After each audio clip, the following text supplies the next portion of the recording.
Jane's story.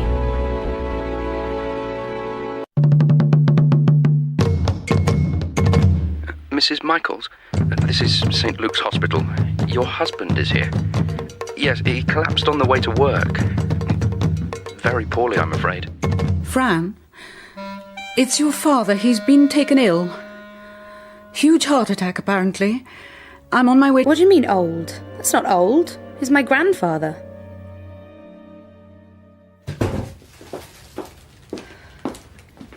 There's more flowers, Granny.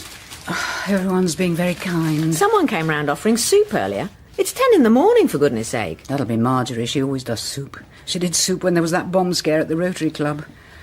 Was it carrot and cumin? Cannellini bean. That'll be Marjorie. Oh, funerals. Where does one start? Oh, Mum, there was a message from the vicar. I forgot to say. About his speech. Do we want him to bring heaven into it? And what about the music? I don't know about heaven. And your Dan's doing the music, isn't he, dear? Yes, he's thinking of mixing in some African stuff from the time you spent there. Lovely. Well, perhaps we can have our music if we let him do heaven. More flowers? Or food? No, it's all right, Gran. I'll go.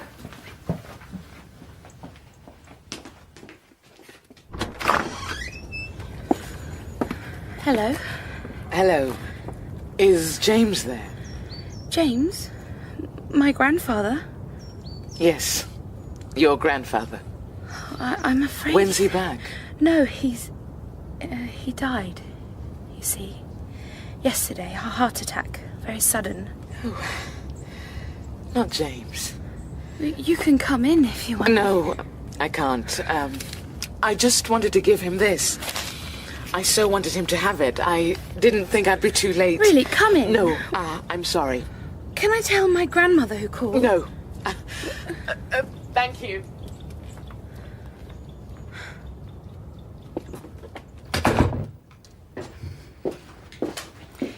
What was it this time? Cream of chicken?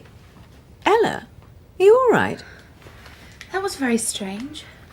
This woman, she gave me this parcel. For me? No, for Grandpa. She said she wanted him to have it. Who was she? I don't know. She didn't tell me her name. About your age, Mum. She looked African. What is it? It's only wrapped in old newspaper. Should we unwrap it? You do it, Mum. Me? Oh, all right. Oh, it's beautiful. How did she know that I collect ivory? It's lovely. Are you sure she said for Grandpa? Well, she asked for James. But I'm the one who knows about ivory in this house. Oh, I've never seen a casket like that. It looks old. I bet it was carved in Africa rather than Europe. It's very high quality. I might ask that nice museum man about it. So, a woman came to the door to give this to Dad? But the thing is, she didn't know he'd died. She was expecting him to be here. Well, he would have been here, wouldn't he? It's Saturday, and you and I, Francis, would have been up in Ilkley if it wasn't...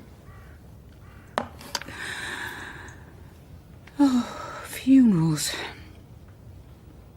Perhaps it helps if there's heaven.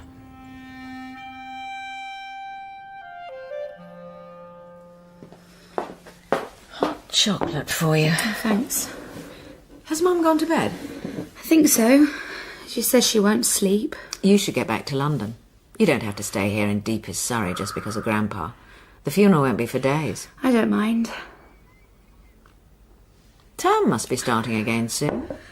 I told you, Mum, I'm not going back to college. You've got to do something. Yes, but not psychology. Just because you and Dad have 5 degrees between you. I can't imagine your father will pay the rent on your flat if I tell him that you're giving up your course. Don't tell him then. I think Jeff and I have got beyond those sort of games. Right. I can't stop thinking about that woman who came to the door. I know what's going to happen. You'll end up moving in with Dan. Oh, so that's what this is about, is it? How can he support you? He's got his own business. He's a builder. He's a design consultant with his own team, as you well know. Ella, I married your father when we were both much too young. Still students. It was never going to work. Oh, you thought it would. Well, yes. You can't blame me for doing the same then, can you? Mrs. Michaels, it's Mr. Coulston at the museum. I'm phoning about this loan you're very kindly offering. Oh, yes, of course. I have another question for you, too. A new acquisition. Oh, yes? A casket, quite a good size, about 6 by 4 by 4. But it doesn't look like any of my others. Where did you find it? It was a present. Well, if you want to add it to your loan, I'm sure we'd be very grateful. I can come and visit you whenever you like. I heard it was a bad time for you. My assistant told me about your husband. I'm very sorry to hear. Yes, well... We can always put off our meeting. No. I'd much rather be thinking about Ivory than about funeral canapes. Well, how would Friday be? I can't on Friday. I'm supposed to be visiting James's office with our solicitor. Although, what sense he thinks I'll make of anything, I don't know. My husband worked in property, and I... Come tomorrow. One day is much like another at the moment. Yes. The vicar wants to talk about heaven, but I'm not sure what he means. Well, when my wife died... I mean, does he mean angels and harps and clouds? Do they have them these days? Perhaps he just means some kind of black hole of nothingness. Oh, dear, the modern world. Perhaps it makes no difference either way. Oh, I think angels would make a huge difference. 11? Suit you? Oh, yes, 11, lovely. Photos, Ella. Here they are. Do you really think this is a good idea? Yes, really, Granny. We can do a little display. People like that kind of thing. They're all in such a mess, too. James is always saying we should go through them. James was. Oh, look, Fran, here's you at your degree ceremony. One of the many. This local paper's like something from the 50s. Don't you have crime in Surrey, or is there a deliberate good news policy to save on antidepressants? Ah, that's the house we had in Accra. That veranda, always shady even in the heat.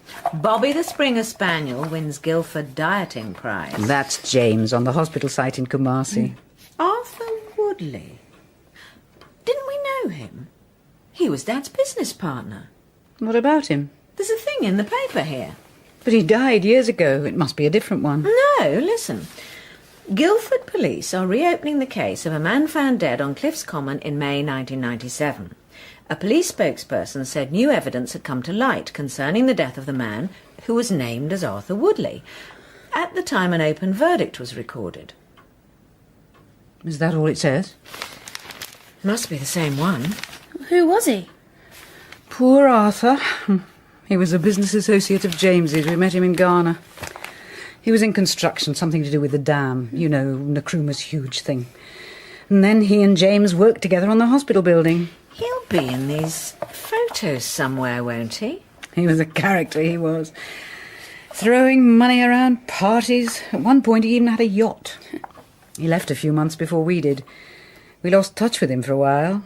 And then he reappeared in London when James was negotiating for the Dockland site, and he joined the business again. So how did he die? It was all very sad. He wasn't the man he'd been. He drank. He was lonely too, I think. In the early 90s, the company put in their bid for the sugar factory, and sometime after that, James decided to go it alone without Arthur. It was relatively amicable, the split, as far as I know. Arthur drifted away. We lost touch with him. We'd last heard of him up north. He had a sister there, I think. I don't know what he was doing round here. They found him in that bit of woodland on the common, you know, the other side of the bypass. So how come it was an open verdict? I know very little about it. James went to the inquest, I seem to remember. Arthur had been living rough. They think he just collapsed. I wonder what the new evidence is. He was a difficult man, Arthur, even in the good times. He had quite a temper. James was always having to smooth things over. I was quite glad, to be honest, when their partnership came to an end. Here he is. That's him, isn't it? This photo. Yes, that's Arthur in Kumasi. And that's the hospital with all the workforce. I wonder if it's still there. Oh, look at this one. That's Kizzy, that is. She worked for us. Bless her, she was always old. She's probably still alive even now. And there's... I don't know who that is. I used to teach English in a hut like that. No name on the back. Looks a lot more recent than the others, doesn't it? But Granny, that's her. That's the woman who came to the door with the ivory box. But I don't know who she is. How can you be so sure it's the same woman? Because it is, I know it is. Ella. What? I don't want you to get distracted. I'm not distracted. Something's happened. There's this woman, and now this Arthur guy being murdered. No one said murder. Oh dear, it's nearly 6. Now it's too late to phone the caterers. I meant to tell them we want real plates, not plastic. And do you think they'll do crystal glasses?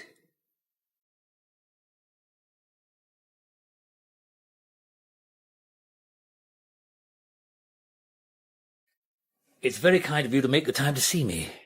It's a nice break from it all. Oh. Such a business. Why do all coffins look like 1970s kitchen units? This is the piece I mentioned on the phone, Mr. Coulsdon. African, as you said. I haven't seen many of these.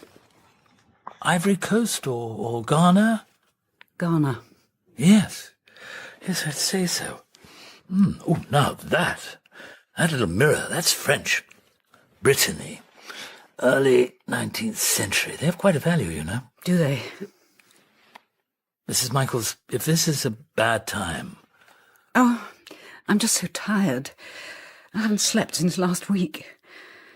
This odd thing happens in the small hours. I have this feeling that if only I can stay awake, he'll come back. Yes. It's all such a shock. It's always a shock. My wife had dementia for years, and then she died, and it was still a shock. How long ago? 5.5 years ago now. It does ease, in a way. Well, now that's a very pretty medallion. A saint's head, I imagine? It's from a set, look. Italian, 1840s, I'd say. God, wonderful period. Look at that detail. It's like lace. Lovely.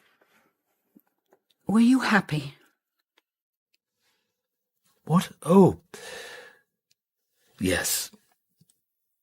Very happy. I think, oddly, it makes it easier. No doubts, if you see what I mean. No bad times to remember. No secrets. I don't really know how I'm going to carry on. No secrets. Yes. We were like that too. Granny, that photo. That's her. That's the woman who came to the door, who gave you the ivory casket. Arthur Woodley? I don't know what happened. They found him in that bit of woodland on the common, you know, the other side of the bypass. We were very happy. No doubts, if you see what I mean. No secrets. No secrets. Yes, we were like that too.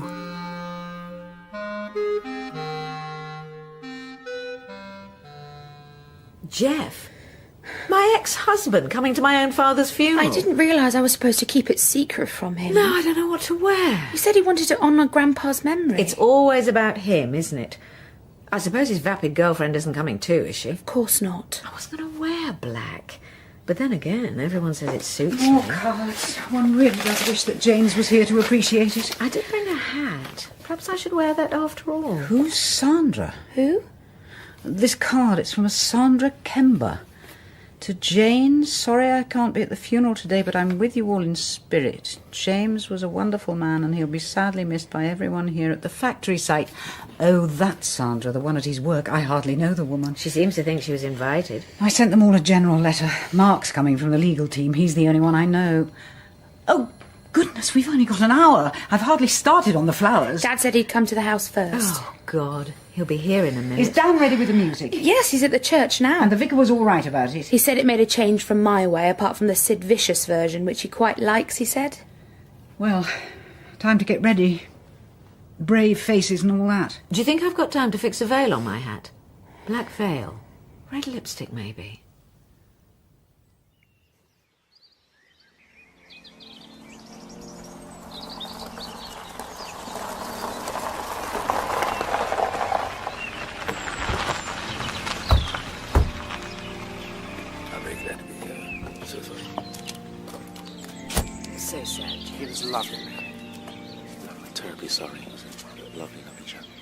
Thank you for coming.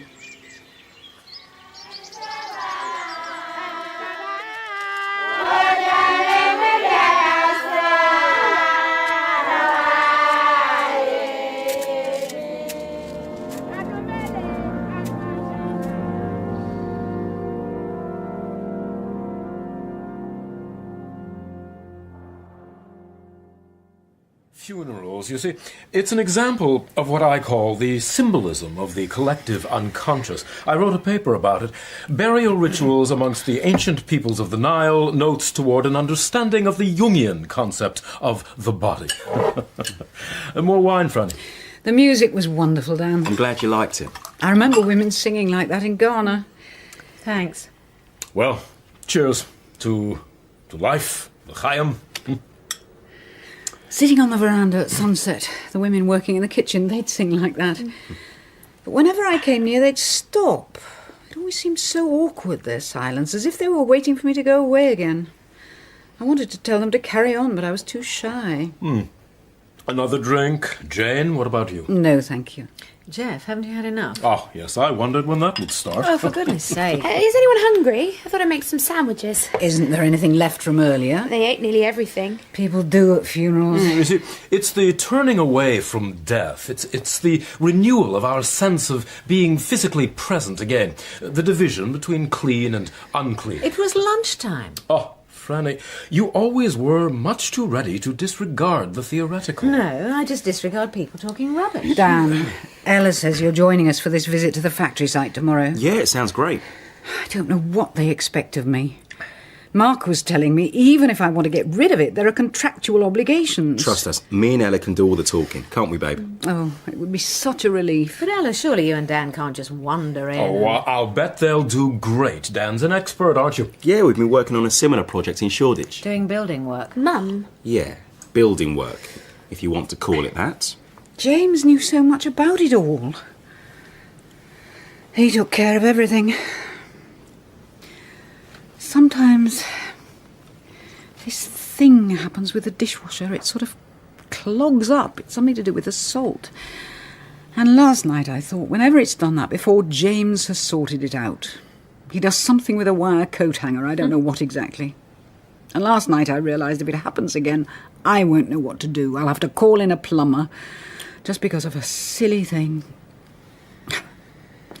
I'll become one of those helpless women always phoning the gas board or the electricity people. I've never been helpless before.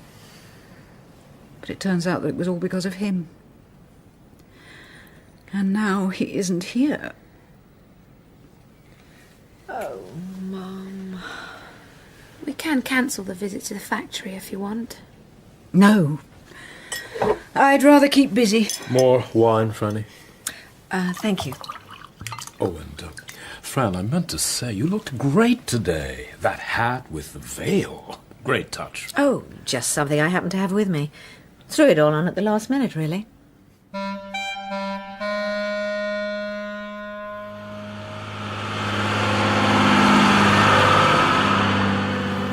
It was so kind of you to meet us, Jane.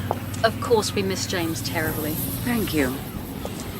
This is my granddaughter Ella, and this is Dan, Ella's partner. Hi. And this is Mark from our legal team. You know each other. Hello. Hello, Mrs. Michaels. It's a great building. Oh, it will be. So much potential. We owe it all to James's vision. Come and have a look. Wow. Yeah. Cool. See, the plan is to have a restaurant and bar. There'll be 2 levels. You can see where we've started the structural work. The bar will be on the mezzanine there, and the whole back area will be a state-of-the-art kitchen. So the RSJs is supporting a false floor? Yeah. There's a lot of original tiling. It'd be good to keep it. Oh, that was our plan. I mean, we've hardly started. You know, James was negotiating with the urban renewal people. He wanted to create employment for local people, you know, training for kids who wouldn't have had any prospects otherwise. Well, that was all being discussed when he died. I mean, obviously it's something I want to carry on. Yes, but The returns will be huge. You know, this whole area is ripe for development. You know, there's housing projects all along the wards here. But Sandra, please remember... And with the Olympics, we're going to have a flood of new building. James was very clever, if you ask me. It'll be a great place. As I said yesterday, Sandra, the business reverts to Mrs. Michaels with probate. Yes, Mark, I know. Which means... Yeah, I know what it means. He was very keen on this project. He said it was a way of giving something back. Is that what he said? He told me about how the sugar would have got here, about the trade in people from Africa to the West Indies, and then the trade in sugarcane from the West Indies to London. And then the sugar was manufactured and sold back across the world. Oh, I love all that history stuff. Now, I look out over the river here, and I imagine all the ships on the Thames and how in the old days they'd have sailed right across the world.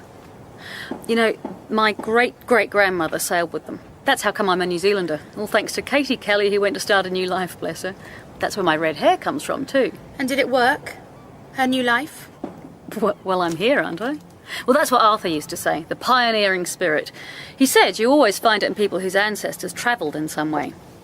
He said it leaves something behind, a kind of genetic imprint, a can-do mentality. I think he was right, don't you? Arthur... Arthur Woodley. It's all because of him that I'm here. But how did you know? So, Sandra, if you need a team, we ought to talk. Oh, damn, we certainly should. Sandra, I keep trying to explain Yes, to you... and I keep trying to tell you. I've invested half my life in this project. I'm not going to see it taken away from under my nose. Dan, here's my card. Call me tomorrow. It'll be great to talk to you. And Jane, it's been lovely to see you again, you know, after all this time. Thank you, yes. I would rather like to get back home now. I'll drive you if you like. Great, I'll come with you as far as my car. Dan, speak tomorrow, eh? Sure. See you tomorrow, Granny. Goodbye, dear. Are you staying up in town? If you want me. It was great, that site. Perfect for a gig. She obviously liked me, that Sandra woman. And she needs a team like mine. It's a break, man. I can get the boys straight onto it. What's up? Well, she knew Arthur Woodley, the one I told you about. Oh, him. So? Well, I should have asked her about him. Maybe she knew about the woman who came to the house. I'm pitching for this job. I don't want any cross-examinations from you. But you heard what Mark said. She has no say in what happens to the site. But they need her, don't they? She's been the project manager all this time. They're not going to get rid of her now. Yeah, but she's got no place there. Listen, girl. This is a break for me. I don't want you going in there with all this murder mystery rubbish and ruining it for me. It's not rubbish. So the police are asking some questions. Let them find out the answers. I don't trust that Sandra at all. Look, just because you don't know what to do with your life... You sound like my mum. So maybe she cares about you. Maybe I care about you. Babes.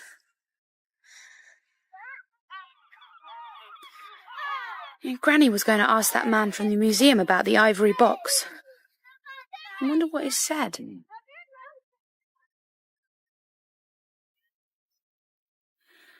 I was just passing, Mrs. Michaels. I should have phoned first. No, it's fine. Do come in. I've been up in London not long back. It's just I did some research into that little casket, and I found a photo of one just like it. It was a wedding gift from the 50s. Northern Ghana. Look. Oh, yes. We were never in the north. Did you collect when you were in Africa, Mrs. Michaels? No, it all started after we came back. I found the first of those medallions I showed you in a little sale in Dorset. So, this casket, where did that come from? Someone gave it to us. To my husband. In Africa? No, here. I wonder how they imported it. I went to his work today. They had to see me. I'm responsible for it all now. Of course, I can't possibly do it. Your husband kind of wanted you to. Oh, no. But my husband didn't think he'd just drop dead one day. His will doesn't specify what happens to the business, you see. I've just made some tea. Would you like some? Yes, please. You do have sugar, Mr. Coulsdon, don't you? Do call me Anthony. I think I'm living on tea at the moment. I don't really seem to eat anything. Oh, do excuse me. Hello? Oh, yes. Some questions? I really can't think I'll be any use to you at all. Of course. Yes, I'll be here. Thank you. Goodbye. That was the police. They want to come and talk to me. Whatever for? Oh, silly thing. Someone we once knew was found dead over on the common years ago, and now all of a sudden they want to ask me about him. Oh. I'll be no help at all. No. Where was I? Oh, tea. I've made Ceylon. I hope that's all right. Oh, I like Ceylon. Can't think why they need to speak to me. No. Biscuits, perhaps. Oh, look, silly me. I've put out Demerara sugar. Do excuse me while I go and find the white. And I think I've got some shortbread somewhere. The police want to come and talk to me. Someone we once knew was found dead over on the common, and now all of a sudden they want to ask me about him. I've invested half my life in this project. I'm not going to see it taken away from under my nose. Sandra knew Arthur Woodley, the man who they think was murdered. Maybe she knows about the woman who came to the house with the ivory box. When I think of everything James did for Arthur in his lifetime, the idea of these policemen trying to find some kind of ludicrous motive for Arthur being killed. Someone must have given them an idea, though, mustn't they? Someone must have contacted the police about it all. Well, I'm sure it's over and done with now. They went away happy enough. Well, let's hope so. Did Jeff tell you his girlfriend is pregnant? He might have mentioned it. I'm always the last to know. He and I are supposed to be meeting Ella later in town. I mean, I am his ex-wife. You'd think he'd tell me first. You okay? Your mum just phoned while you were in the shower. She said the police had been around to ask Granny about Arthur Woodley. Ooh. Granny doesn't know anything. Wish I knew who put them up to it. You're going to say Sandra, aren't you? Well, I don't know, am I? Because you keep going on about how you don't trust her. I don't trust her. Well, I need her. She's the one giving me the break. Mwah. I'm off to Shoreditch now. Jed says all the plaster work is finished so we can start the painting. And then I'm going to talk to Sandra about the schedule for the sugar factory. What are you doing today? Babe, you're not listening to a word I'm saying, are you? Huh? Oh, me? Oh, I'm going to visit my grandmother. I got out the African photos, dear. Are they the ones you wanted? I thought I could help you sort them out. I'm sure there's another box somewhere. I'll have to check the loft, I think. That nice museum man was here again yesterday, and it reminded me I need to dig out the paperwork for some of the ivory things. Where's this? Oh, that's the village. That's when we lived near Kumasi. See that lovely old tree? Our house was up that lane there. You can just see the drive. And who are these people? Looks like a wedding. It is a wedding. I don't know those people. Maybe it was one of the staff. Wonderful clothes, aren't they? Here's Grandpa again. Oh, yes. Sitting under the tree. That's Gideon he's with, our site manager. Wonderful man. Oh, here's the hospital site. It's got writing on the back. Woodley and Michael's St George's Project. Woodley and Michael's. Granny, Mum said the police had been round. Yes. Oh, look, here's a lovely photo of Francis on a pony. That's Sussex. How did it get in here? Granny. Oh, there's the ivory box in this photo. Someone's holding it, look. So it is. So this woman holding the ivory, is that the same woman who came to the door? No, it's someone else. Look, here's the photo of the woman who came to the door. Oh, yes. They're quite different. Perhaps there was more than one of these boxes. Perhaps they're two a penny in North Ghana. Why would she have wanted to give it to Grandpa? This isn't how I imagined it would be. Being widowed. I knew it would be awful, frightful. I pictured myself lost and alone, as indeed I am, alone with my memories. That's what people say. At least you have your memories, people say. But it seems to me that with every day that passes, they're being taken away from me. Photographs of people I don't know. Ivory caskets from Ghana. The police asking me their horrid questions. The memory of the man that I loved is seeping away from me, and I'm not sure that I can bear it. What are you doing? I'm putting these away. You're right. Grandpa was a lovely man. You had a wonderful life with him. I'm not going to be the person who takes your memories away. Oh, darling, I didn't mean you. No, you're right. This Arthur Woodley business will blow over again like it did before. And I'm sure your legal people can find a way of setting up a new company for the sugar factory. And then Sandra can give Dan the job he wants and everything will be okay. All I have to do is find out what I want to do with my life. Well, you've got time for that, dear. No, I haven't. I'm about to meet Mum and Dad for supper, and they'll want an answer. I reckon I've got until we order coffee. So, honey, what are you going to do with your life? Are we having pudding? I've got to get my train back to Cambridge. Just coffee then, please. Your mother thinks maybe an art course. It's not my mother doing it, is it? Photography. Maybe I just need some time. Yes, well, sure, maybe you do. There's a question of how long we support you. You don't have to support me. I'll get a job. What sort of job? I don't care. Any job if it gets you two off my back. We just want what's best for you, don't we, Franny? Oh, thanks. Thanks. Oh. How's Granny? It's upsetting her. All these questions about her past. I had a plan to find out some more about Arthur Woodley, but I changed my mind. Oh, that's what it is. I get it now. All this worry about that sugar factory site, it's a colonial guilt. It's what? You Brits are so great at that. So what about you Americans? Isn't yours a story of genocide?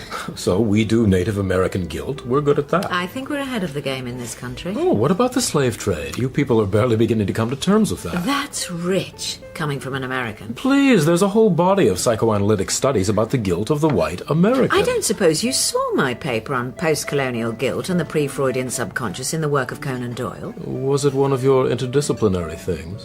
Why shouldn't the Sherlock Holmes Society invite a psychoanalyst to talk? And did they enjoy it? Is there any reason why they shouldn't? None at all. Well, that was very good coffee. I wonder what would happen if you explained to these society people that Sherlock Holmes was a fictional character. Do you think there'd be some kind of crisis? Like those people who knit baby clothes for characters in soap operas? Haven't you got a train to catch? Yes, you're right. I must be going. It's been great. It's wonderful to see you, Ella. Now, my door is always open. Cambridge is a cute town. You must come and meet the baby when it arrives. Well, good luck with it all. You know, whatever you do, I'm with you all the way. Bye-bye, Dad. Bye-bye. Now, this should cover it. Ciao, honey. And, bye, Franny. I don't know how she puts up with him.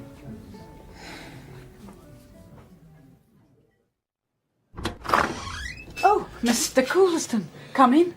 I hope you don't mind. It's on my way home, and to be honest, I'd had enough of poor old Sir Morris. Does he work at the museum? Oh, no. It's the collection. The Sir Morris Wolfe collection. Well, to be honest, not a collection at all. Currently, just a jumble of things in boxes. His widow donated it all. Local man, ex-soldier, marvellous chap, actually. Anyway, it's fallen to me to sort it all out. Let me take your coat. Thank you. Of course, I know, and the museum knows, that it's just Colin's strategy for keeping me out of harm's way until they can retire me. Colin. The director, if you can call him that. I'm semi-retired as it is, which is just as well, because at least I don't have to participate in all the nonsense. Visitor awareness programs, priority-based budgeting, leadership and creativity seminars. Anyway, I didn't come here to burden you with my trivial problems. I just wanted to let you know that I'm in touch with the British Museum about our ivory casket, and they're going to check their collections for me. A chap I know there, always helpful. Do sit down. Thank you. There it is. The ivory casket. I do wonder where it came from. Look, this photograph. My granddaughter found it. This woman is holding it. Look. It does look very similar. And this photo, look. This is the woman who gave us the casket on the day my husband died. My granddaughter saw her. You see, there are two women in these photographs, both connected to that ivory casket. And the thing is, I've never seen either of them before in my life. I see. I didn't realize the casket was such a recent acquisition. I didn't know how to tell you. My husband was a lovely man, Anthony, a wonderful man. And now it seems that something is happening that I just fail to understand. Grief can play terrible tricks, Mrs. Michaels. After my wife died, I became convinced that I was somehow responsible for her death. I kept going over what she'd eaten, the drinks I'd made for her. I thought perhaps I'd poisoned her. A few years ago, someone was found dead on Cliff's Common. Do you know the Common? You go down the lane, it's across the bypass. This man, he was an associate of my husband's. We'd lost touch with him years before. We didn't know he was in the area. He died of drink or exposure or something, and now they're reopening the case as if it might be suspicious. Mr. Coulsdon,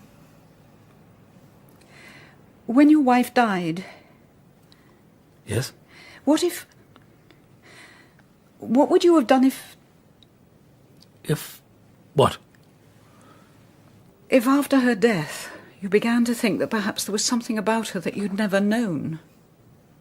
Last night I had this memory come back to me, something I thought I'd forgotten. It was an evening a few years ago, 1997. It was spring. James went out. He did spend an evening out from time to time at the golf club. It wasn't out of character. But he was out for longer than usual. It was dark when he got back. And he wasn't himself. He was flushed and dishevelled, and... I went to bed. I woke at dawn and he hadn't come to bed. He was sitting down here in his chair, that one there by the desk. He told me not to worry and to go back to bed. And so I did. And in the morning everything was back to normal. So normal that I forgot all about it. Until last night, when it all came back to me. When I couldn't sleep, as usual.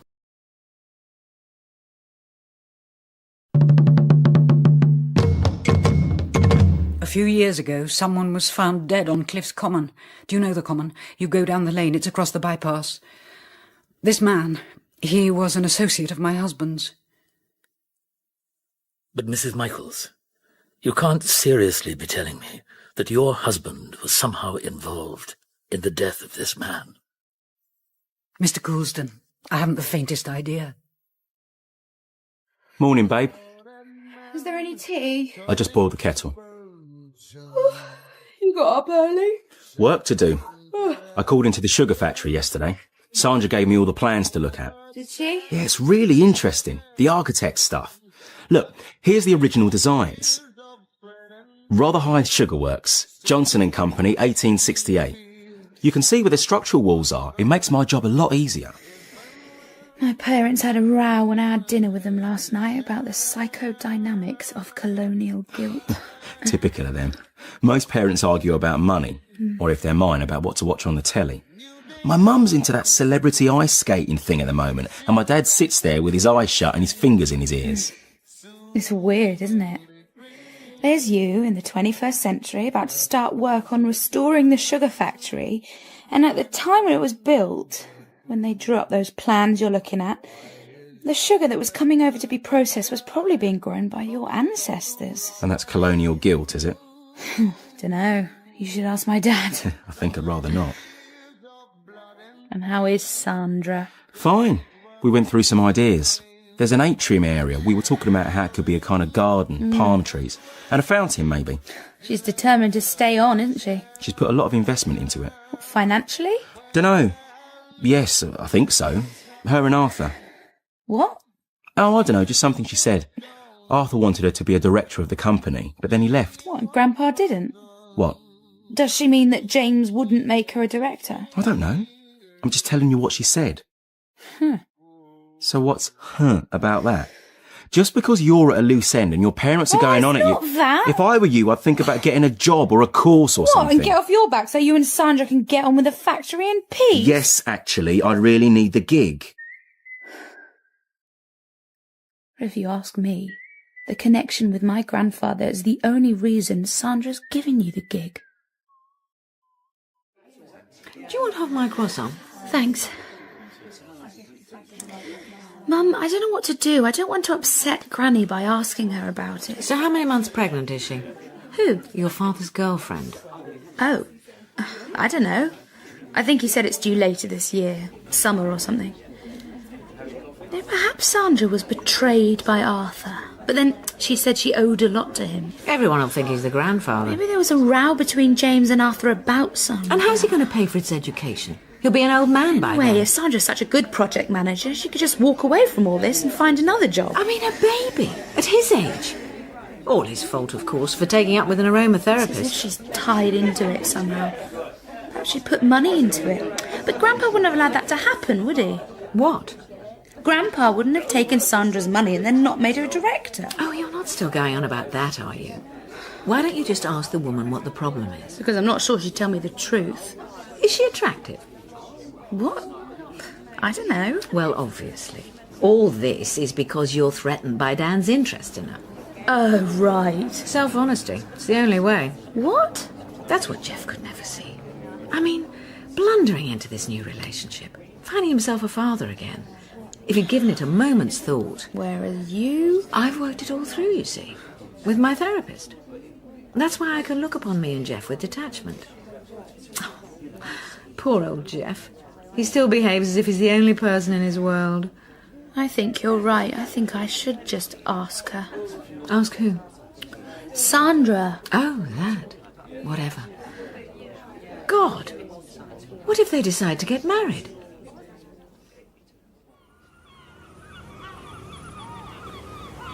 This is the main entrance. We're going to restore it as it was, where the workforce would have come in and out. See the wide staircase there? Yeah. We'll keep that, Right. but I have a lift too for disabled access to the mezzanine area. Oh, Ella, hi. Oh, babe, hi. Nice surprise. Yeah, I thought I'd find you here. Hi, Sandra. And you see, all this will be kitchen, open plan, of course, and the main dining area here. Sandra, I wanted to ask It you... was our shared vision, all three of us, and now there's just me. All three of you? Yes, Arthur, James, and me. Why aren't you on the board? I should have been. I hope your grandmother comes to understand that. That sounds like a threat. A threat? Not at all. I knew your grandfather very well, and I'd love to get to know your grandmother. That's all I meant. Oh my God, those kids. Look, they climbed the fence again. It's the same ones. They live on the estate over there. They're always doing Shall it. I go? No, it's okay. I'll get security onto it. Look, I'll go and call them. Dan, I'll see you here tomorrow. Okay. Ella, great to see you. Pop in whenever you like. I can't believe you said that. What? Is that a threat? You're reading so much into this, girl. So what do you think she meant? Arthur broke a promise? My grandpa did? Don't ask me. I'm keeping out of all this. You don't believe me. In the world I live in, yeah, people don't just drop dead in a wood in Surrey and then it turns out that someone had a motive to kill him and the police take years to realise that it might have been murder. I mean, a dead body is a dead body. Well, not where there's money, not where there's respectability. You mean someone like your grandfather gets away with it? Dan, I didn't say that. Sounded like it to me. I wonder if the police will come back to ask me more questions. You told them there was nothing more to say? I knew so little about James's life. I mean, his work life. We were like that, though. I don't imagine I talked much to Eileen about the museum. I don't know what we did talk about. Perhaps if we'd had children... In the middle of the night, when I'm awake, I just think perhaps I didn't know him at all. You mustn't think that way. I just feel a terrible loneliness. Last night I got up and I sat in that chair, his chair, that one there, and I held the ivory casket in my hand and stared at it. I just thought, if only it could tell me. Oh, but they can. Things. They carry so much with them. I was sorting out Sir Morris's medals this morning. All kinds of things. I don't know about half of them. He had a military cross from the Great War. I held it in my hand and thought about the man who wore it, and then I thought about his actions that had earned it. That's why museums are so important, you see. That's why collecting is so important. That's why Colin is so wrong with his visitor entertainment centre or whatever he's planning next. But what if the actions aren't noble? What if it's not like the military cross, this ivory box? What if the meaning of it is something more sinister? Something that happened in May 1997, that night when my husband came back late and sat up until dawn in that chair.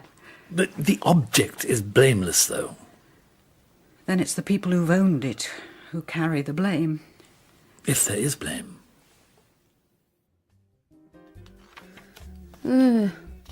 Can't do any of these. Geology, radiology, sports science. There must be some course you want to do. Physiotherapy, dentistry. How about languages? Oh. Spanish? I got an E in Spanish. Media studies. It won't work. Can you imagine me sitting there in the interview and the professor going, "Tell us why you'd like to do this course," and me going, "Because both my parents are ashamed of me." They're not ashamed of you, babe. They just don't want you to waste your life. Do you know Amy Sullivan? She's the daughter of my mum's best friend. She got a first from Cambridge, and now she's doing a PhD in medieval something or other. And Mum can't stop going on about it. I'm sure she doesn't mean it like that. You know, I think that's why I like spending time with my gran. It's because she knows what it's like to have lived a whole life. That's why she doesn't put pressure on me. You know, I think about her with all her memories and all the places she's lived and all the things she's lived through, all those years being married to Grandpa. At the end of my life, I want to be like her. I want to be able to look back and know that it was my life, the way I chose to live it. Well, come here.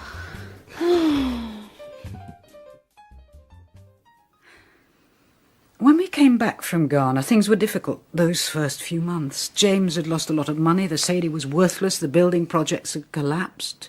Frances was very small, I was rather taken up with her.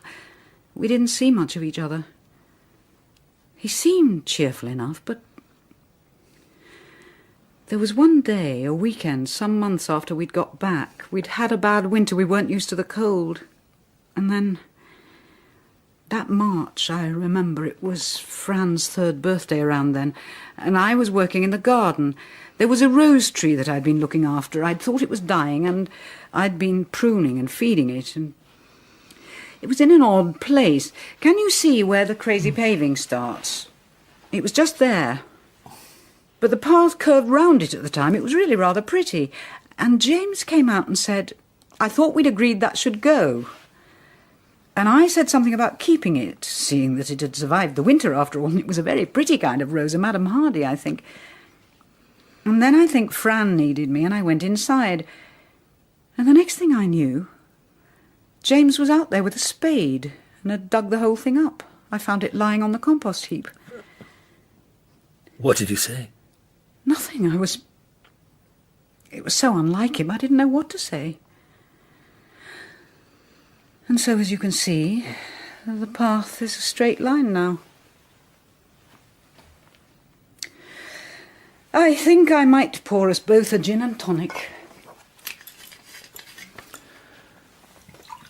My wife, before she died in her illness, when she really didn't know who I was, she began asking for her twin sister. But she didn't have a twin. She was an only child. But there was an urgency about it, even though her speech was very unclear and rambling. Anyway, I did some research. There was a cousin of hers I was in touch with. And it turned out that she was indeed one of twins. Yeah. The other baby died at birth. And it was too late to discuss it with her. I only found out shortly before she died. I so wish she'd told me. I always felt it would have helped. Somehow. You mean I need to know the truth? I think people always need to know what really happened. It won't change the central fact that your husband is still the man you loved and the man you married. Last night, I was leafing through the photographs, the ones my granddaughter's been sorting out. I thought if I can find more photos of those two women, I'll be able to work out who they were, what they have to do with all this. Just a splash. You'll find those nice mugs in the right-hand cupboard.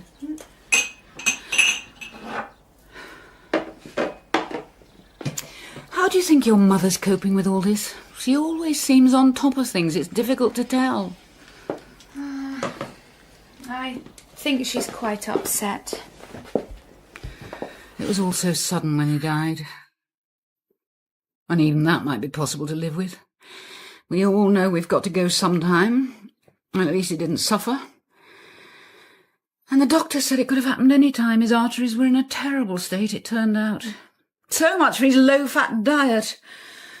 I wish I'd just fed him on cream and butter after all.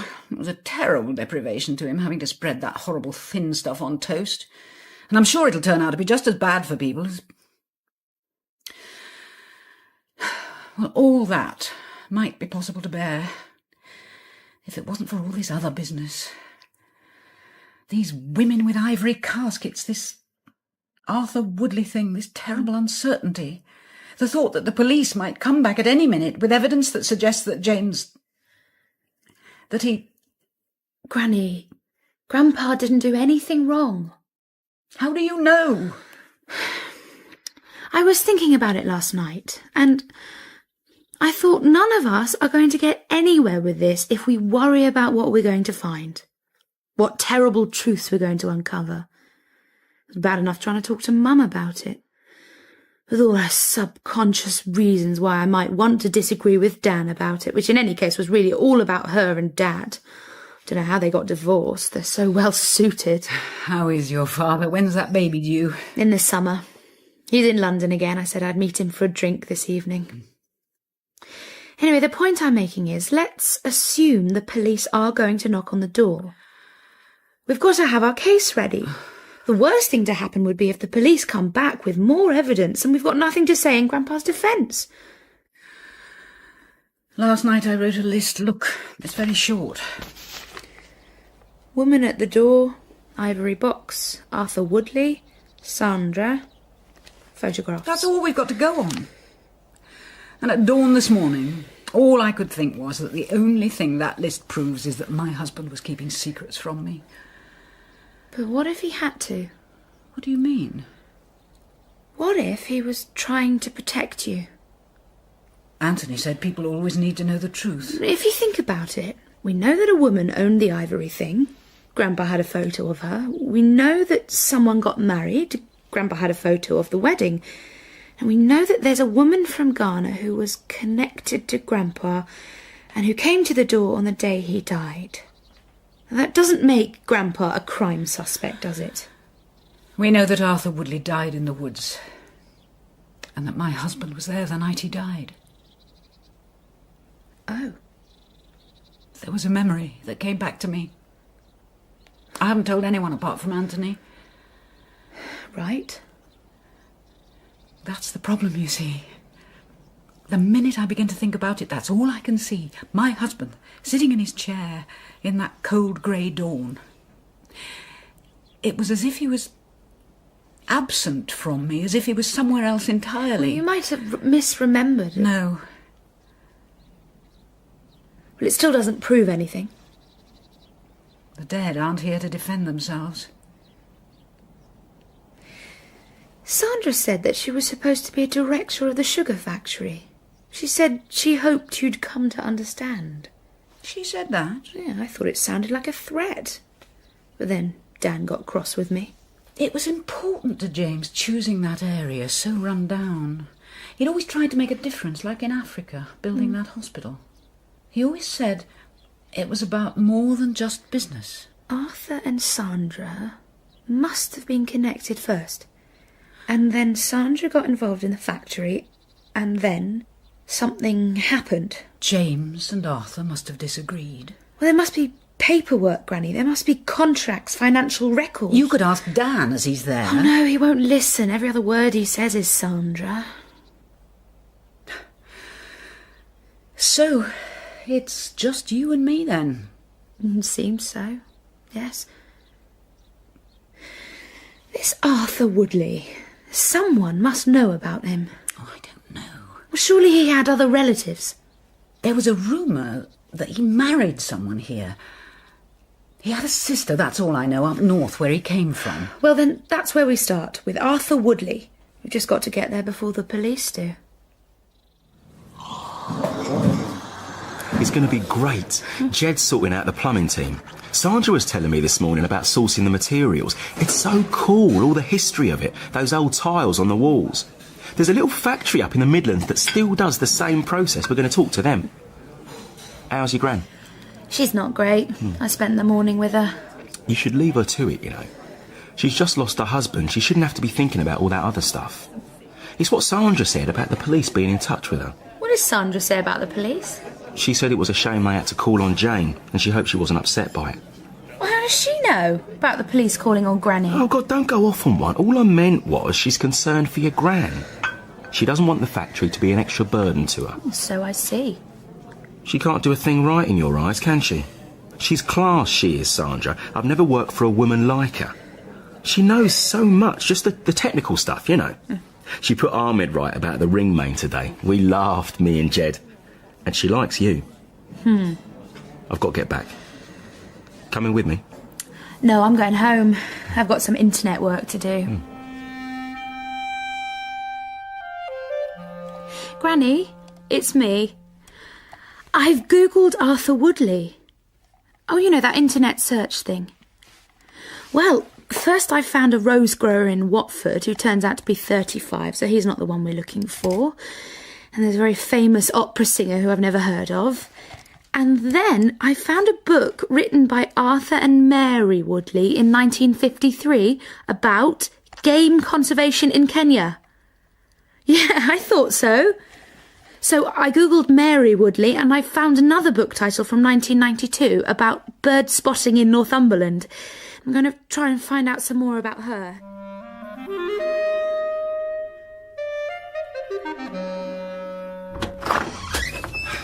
Oh, hello, Anthony. I just wanted to let you know that the British Museum has one just like ours, the ivory casket. I got a reply from my friend this morning. They think it's northern Ghana, from Tamale. They also think it's early 20th century. They agree with me that bringing one into the country would be enormously difficult these days. Do you want to come in? But not.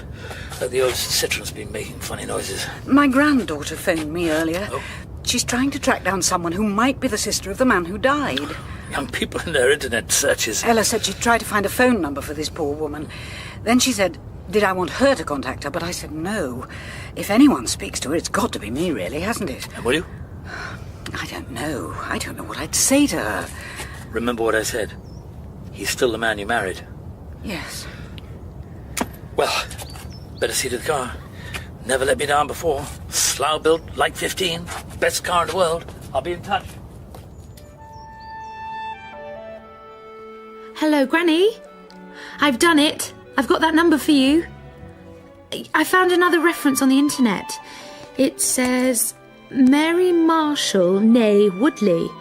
After years spent living in East Africa, Miss Woodley married and returned to the village of Compton in her native Northumberland, where she writes wildlife books and guides for ramblers. So then I googled Mary Marshall, and she's still in print.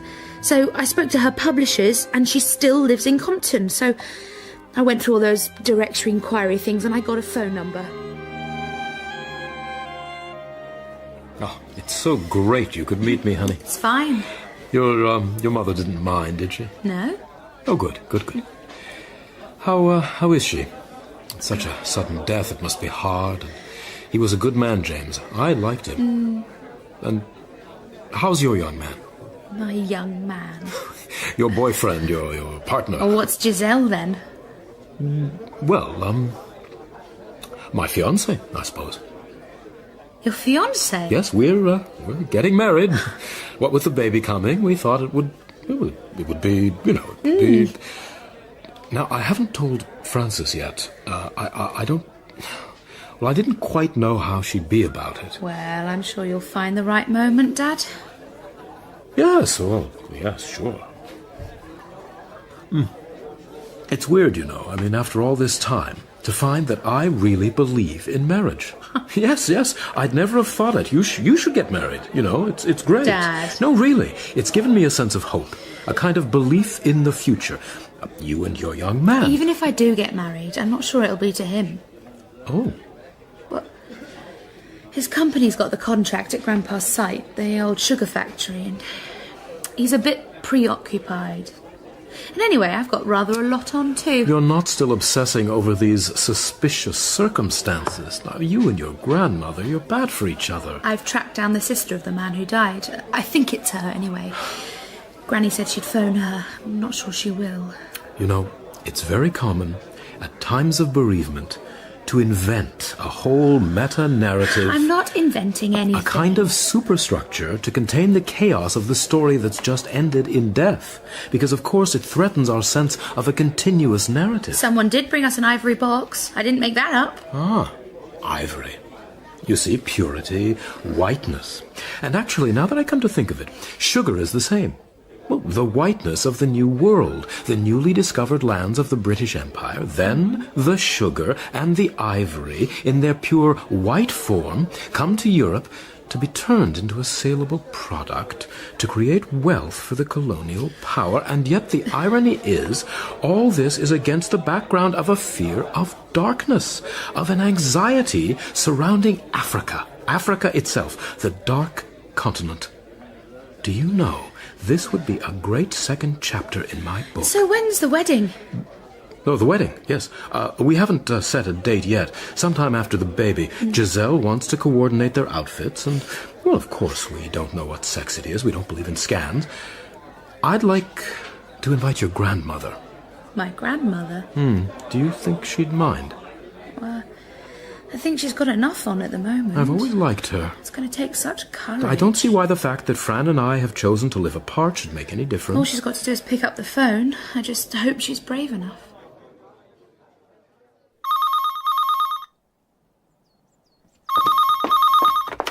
Hello. Mary Woodley? Well, I was Mary Woodley. I've been Mary Marshall for quite a long time now. Who's this? Oh.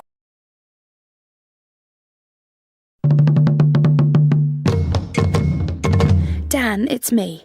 I can't meet you at the site after all. I'm going to Northumberland. I'm going to see that woman I tracked down. Now you will be all right, Ella, won't you? I ought to go myself, but everything seems rather too much at the moment. So Ella's chasing off up north to meet Arthur's sister? We have to find out what happened. How Arthur died. Why my husband was there on the common that night. I changed at Newcastle, and then she's meeting the train. Well, I'm sorry, Dan. I didn't ask you because I thought you wouldn't be interested. That's why.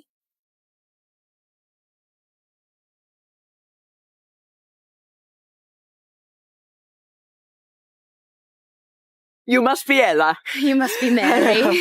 You've come a very long way. I just hope it's worth your while. Now, the car's just here. Oh, great. Did you get your connection all right? I do hope she'll be all right. I'm keeping you from your work. No, you're not. The more time I spend out of the museum, the easier it is for them all. Well, for Colin, anyway. I'm just a nuisance to them these days. But you're still working on Sir Maurice? Oh, yes. The Wolf collection deserves it, even if the museum doesn't. Did I tell you there's a Rolls razor in the shaving apparatus section? All carefully catalogued, too. Sir Maurice was a proper collector, you see. At least now I've got the time to do him justice. I wonder what Ella's going to find out. Oh, do go and sit down. I've made us some sandwiches. I thought you'd be hungry. Peter, my husband, is out with my son. I've sent them off to the farmer's market to get them out of the way. Are these the books you write? Yes. I tend to keep a stack of them there. People do keep on asking me for them. I only do it as a hobby, really, but there's quite a demand. Now, there's salmon and cucumber and some cheese ones. I hope that's all right. Oh, it's lovely, thank you. I must say, rather a shock to hear your grandmother on the phone. It must have been. She said that you tracked me down. I'm sorry. Oh, no, on the contrary. I realised once I'd got over the surprise, but it was bound to happen. He was a nasty piece of work, my brother. I'm amazed he survived as long as he did. The police have been in touch with me about his death. They'd taken it to be natural causes at the time, and now someone's come forward and said they saw an incident in the woods that night involving a violent argument between two men. I explained all this to your grandmother. Yes. And the post-mortem has shown a contusion to the brain that might have been caused by a blow to the head, they think now, rather than falling heavily as a result of drunkenness. Anyway, I said to the police it was of no interest to me all these years later. The relief of not having Arthur plaguing me for money and trying to sponge off my children too far outweighs any interest I might have in the cause of his death. I think they were a little shocked. When the police say someone's come forward, do we know who that is? Well, I did ask. But even though I was his nearest relative, there are things they can't tell me, apparently, in case it gets in the way of what they call their investigation. I hope they find nothing at all. But surely, if it was murder... But sometimes people kill by mistake or in anger. Perfectly good people caught up in some awfulness they can't help. If you knew Arthur... If I knew Arthur? It wouldn't surprise me at all if someone who had to deal with Arthur was reduced to homicidal fury. The police will get no help out of me for their investigation, I can tell you. I met your grandfather once. He was a lovely man. It's about courage, you see. Sir Maurice was a brave man. You mean the military cross? Not just that. When he was in the Foreign Office, after the war, serving in India, there are countless examples of him standing up for the little man in the face of bullying superiors. I look at Colin in the museum now, with his management team-building exercises and all his talk of leadership, and I think, what do you know about it? Leadership isn't squeaking at people about meeting targets. It's about setting an example. It's about having the sort of qualities that make the men beneath you want to follow you. That's what Sir Maurice was like. I wish I'd met him. James was like that. People loved working for him. Some of the young people from his company came to his funeral. They said such nice things about him.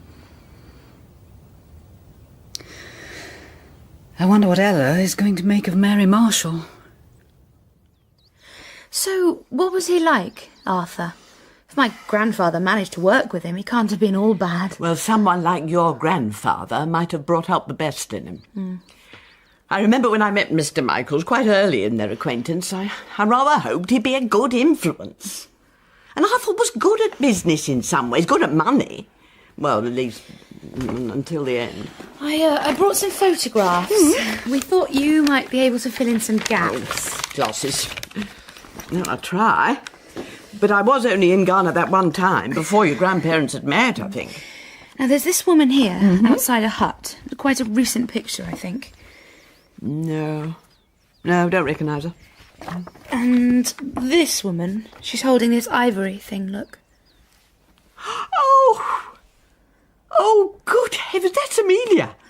She was a young Ghanaian woman. Arthur married her briefly. They had a child, and then he abandoned her and came back to England. They had a child? Oh, typical of my brother, I'm afraid. Oh, Amelia came from a lovely family. She had a sister, Abby. There's a wedding photo here. Yes, there they are. Oh, that must be Abby's wedding. There's Femi, Abby's husband. I stayed with them when I went over there. Oh, they were very kind to me. Oh, well. And look, there's Amelia there, standing at the back holding some flowers. But do you know what happened to her? Well, not really. I kept in touch with Amelia and a little girl for a while after Arthur left, but we rather lost contact. She took up with another man from the village and had some more children. I think she was very happy with him. As you see, I've spent my life dealing with the fallout from Arthur's various adventures. If it wasn't elderly widows in Bournemouth to whom he'd managed to sell some dodgy shares, there'd be some poor girl he'd met on holiday who thought he was going to marry her when he was already married, or Sandra, the New Zealander, who thought he was going to make a fortune. Did you say Sandra? They were involved in some way, not long before he died. From New Zealand? Yes, I met her once, maybe twice. She was quite proprietorial. I didn't get any time on my own with him, not that I wanted to particularly. But he wasn't looking well. I remember that. There's a Sandra in my grandfather's property business. Oh. A New Zealander. Oh, I wish I could tell you more about her. You see, from what I can pieced together. My grandfather continued some kind of business connection with Arthur, with the sugar factory, and yet everything you say about your brother makes it very unlikely that anyone would want to. All I know is that if I were James, it would be a connection I would be desperate to sever.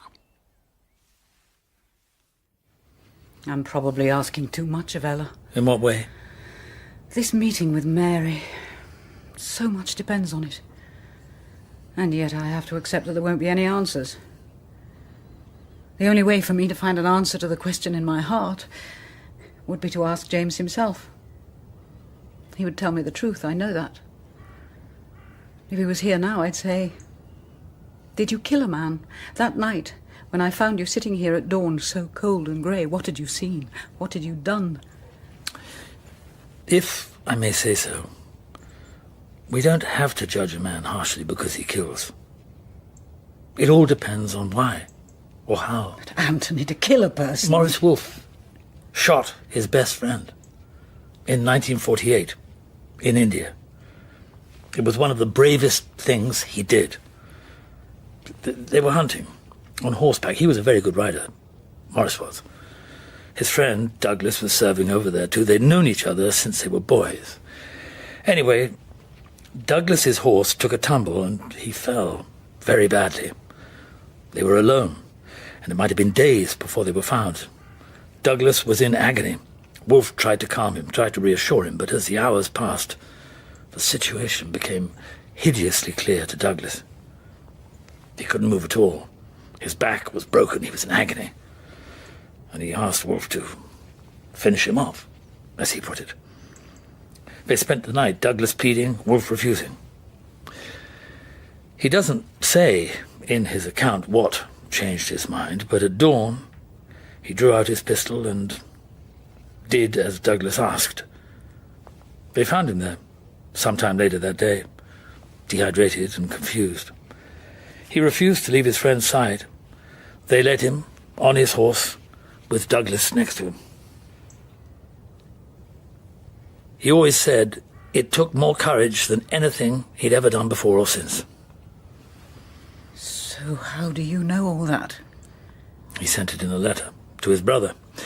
He wrote it all down some months after it happened, and he said in the letter, "I will never speak of this again," and as far as we know, he didn't. The letter was passed to his widow for the collection, and I had it at home for a while. I used to look at it. I know it off by heart. Why did you... There were nights with my wife over the years. She would become terribly distressed. Nameless horrors would pursue her. I had no way of knowing what they were. She'd be speechless with fear. She'd bite her arms in terror. I never told anyone this before. If you'd known her as she was before her illness, an educated woman, churchgoer, Catholic in fact. So elegant. She loved clothes. She always looked lovely. In those nights I would sit by her bed and I would crush Morris's letter in my hand and think about the courage it would take to kill the person you love most in the whole world. As I said, Sir Maurice was a brave man, braver than I could ever be.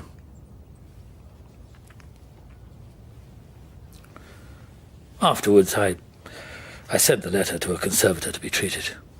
I couldn't have returned it to the collection if I thought I'd damaged it in any way.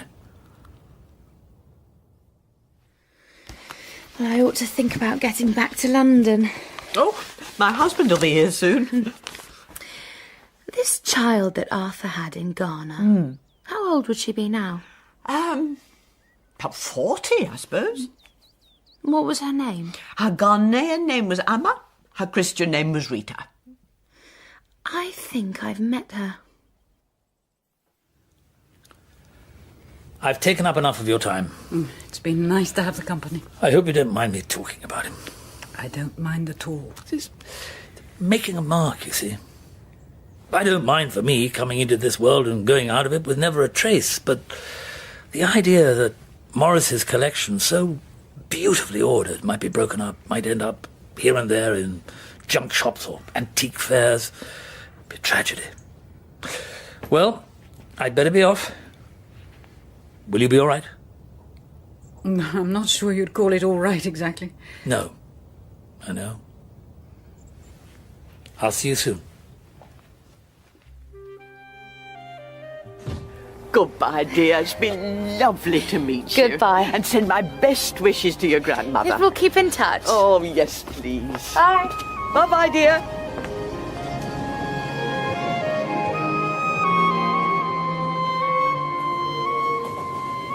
Granny, it's me.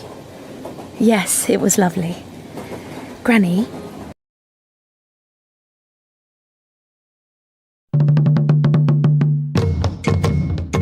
We don't have to judge a man harshly because he kills. It all depends on why or how. This child that Arthur had in Ghana, how old would she be now? About 40, I suppose. And what was her name? Her Ghanaian name was Amma. Her Christian name was Rita. Granny, it's me. We have to find that woman who came to the door. She's Arthur's daughter.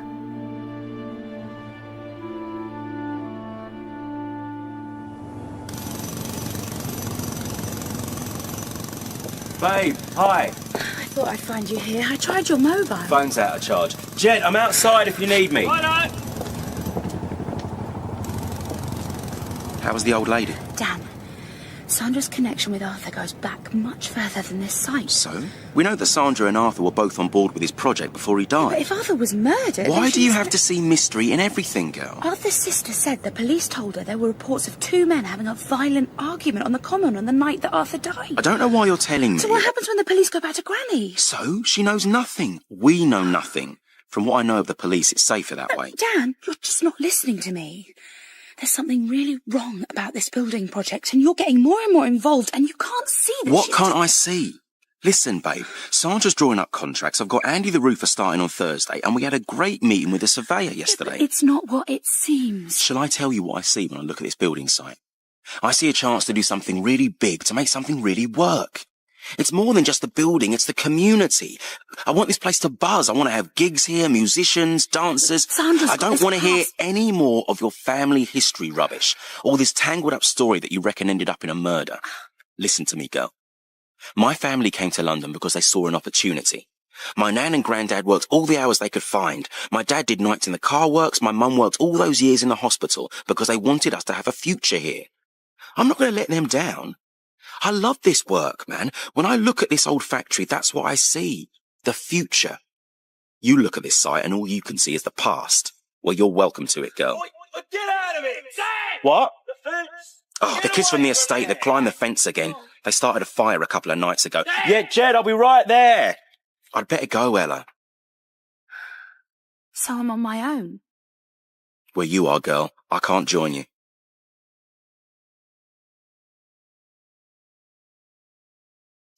Ella, dear, I found the address I had for Amelia's family in Tamale. Now, you could try writing to them. I don't know whether you get an answer. But I'm going to ask my son. He's been talking to a company in northern Ghana about a battery recycling scheme, and you never know. He might be able to find out more.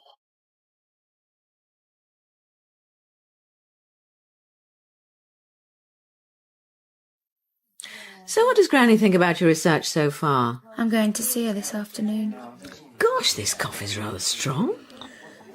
I had a row with Dan this morning. He said I was stuck in the past. Oh. He said that doing up the old sugar factory was his big break and he didn't care about Arthur's death. Oh. Mum, you don't have to have that look.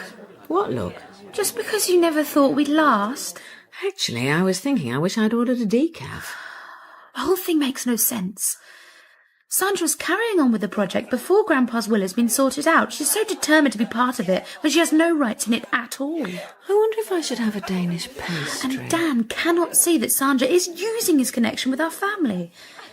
Why would she rush to take on his company if it wasn't that she wanted our family to be involved in some way? I gather your father's getting married to what's her name? Yes. He could have told me. I only found out because my friend Fiona's doing that MA in Cambridge and bumped into him. I'm sorry. Oh, it's not your fault. No. It's so annoying. Well, surely, with the baby on the way and everything, they were bound to... I don't mind that. I don't mind him getting married at all. No, what makes me really so incredibly angry is that he thought I'd mind. That he tiptoes around telling you and Mum and Fiona and not me. The idea that that pillock is sitting in his 5-bedroom Georgian house looking forward to pushing a pushchair around again, even though everyone's going to think it's his grandchild, making plans to marry his vacuous wife and thinking that I'll mind. It makes me so cross. Do you think you'll go? Well, he was a bit vague about when it was. Fiona said they want to do it outside, to tie in with some Celtic festival. And there'll be a bonfire and antler wearing or something. He was always a sucker for a Zatch rubbish. In fact, the best thing about splitting up with Jeff, apart from splitting up with Jeff, is not having to drag myself around reenactments of Saxon pagan rituals. I never said you two wouldn't last. You and Dan. For all I know, you'll last far longer than me and your father. Maybe. What are you going to do? I'm going to find out the truth. And then it's up to him what he does about it.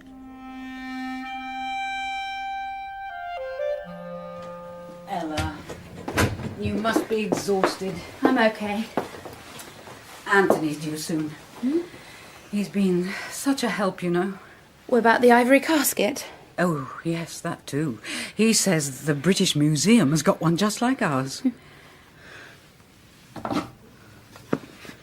It is very beautiful. Why would Arthur's daughter have wanted my grandfather to have this? Are we any nearer tracking her down? Well, Mary's asking her son. He's got some connections in Ghana. It's such a delicate, fine thing. I can't imagine Arthur having anything to do with it. Perhaps it was Grandpa's.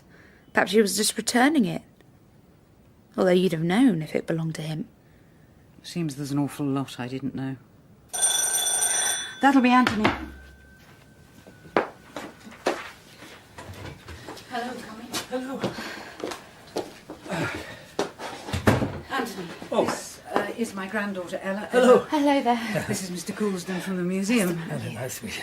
I'll make some tea. Why, it's been a great help to your grandmother, if you don't mind my saying. What has? You, trying to find out about all this. Oh. It's been awful for her, having this doubt hanging over her, wondering about this other chap's death. Well, we know that Arthur was working with Grandpa before he disappeared, and we know that Sandra at the building site was connected to Arthur in some way.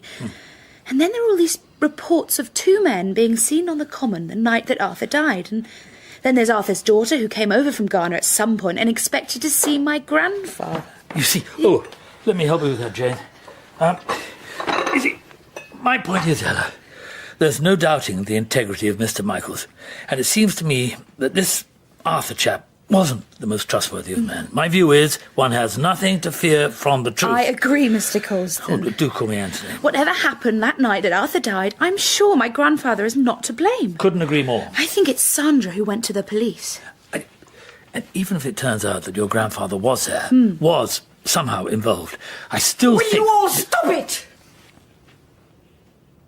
You just don't understand. All this jolly talk as if it's just a puzzle, as if it's just for fun. All this conjecture. Was James involved? Wasn't he? Might he have killed Arthur? Might someone else have killed him? That's not the point at all, don't you understand? It's that he didn't tell me.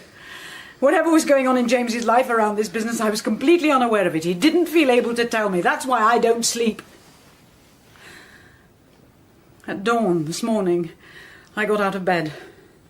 And I stood up and began to walk along the landing, and I felt as if I was venturing into someone else's life, along someone else's corridor, as if the carpet under my feet wasn't anything to do with me, as if everything had shifted in some way, as if the story I've inhabited all this time is no longer mine. And maybe it's never been mine. James's silence, his inability to tell me the truth, it's stolen something from me. Jane... I don't want to hear any more. We'll find out the truth, Ella and me. Even if your story has been stolen from you, we'll give it back to you. But my husband... Perhaps it's what he would have wanted. Ella, where are you going? I'm going back to the building site. It's only 5. She'll still be there. Who? Sandra. I'm going to talk to her.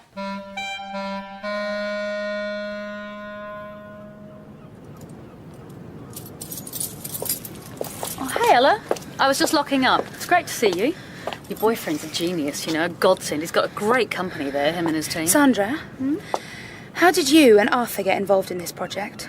Me? Yes. Oh, well, as you know, Arthur and James went back a long way to their African days. Then James came back here, and after a while, Arthur did too. When he came back to London, he got back in touch with James. And how did you know Arthur? Arthur, okay, let's see.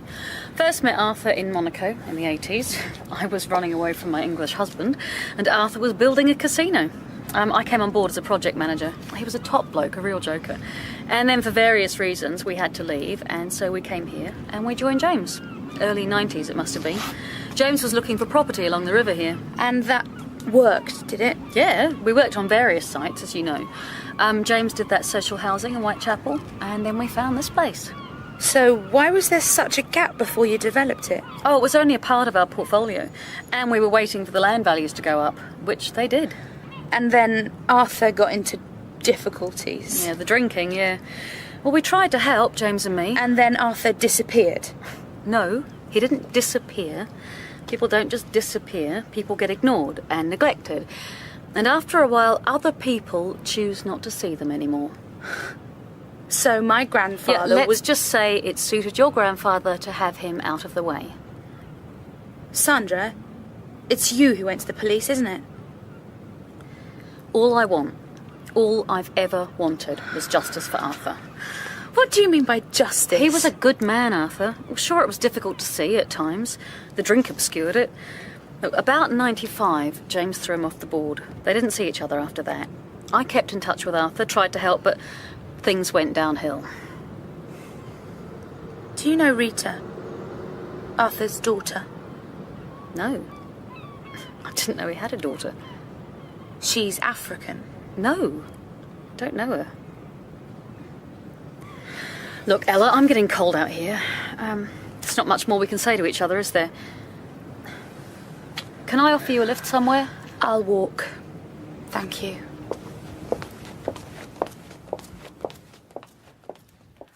Ella, dear, I spoke to my son as promised, and he spoke to his contacts in Ghana, and he thinks that Femi is working for one of his colleagues. Well, certainly it's the same family name, and he gave me this email address for the company.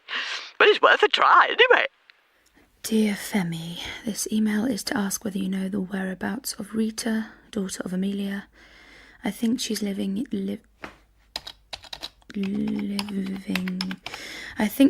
in England, and I'd really like to meet her again.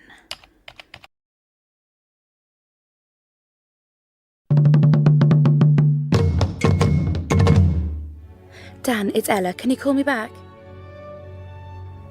Dan, are you there? Please answer the phone. Dan, you've got to talk to me. The police came back to see Granny last night, and they were there for ages, she said. She's exhausted. And I went to see Sandra about what happened between Arthur and my grandpa, and none of it makes sense. They were awfully nice, the police. The same man and a woman. I think they bring women along in case people cry. Anyway, they had all these bits of paper from the business. Sandra must have given them those. They had things from the African business in the 60s, the hospital. And they had things from the London business in the 90s. They asked me what had happened in between. I told them I hadn't the faintest idea. They asked about James's work. I managed to fish out various bits of paper to show them, you know, accounts and things. He worked for that merchant bank for years once we were back in England. Then when he left, that's when he started his own property business.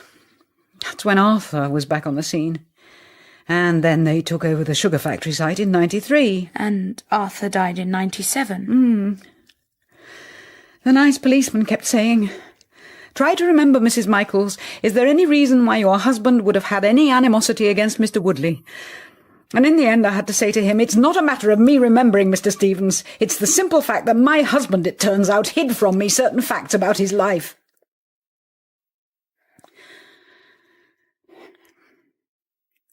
I spoke to Anthony last night.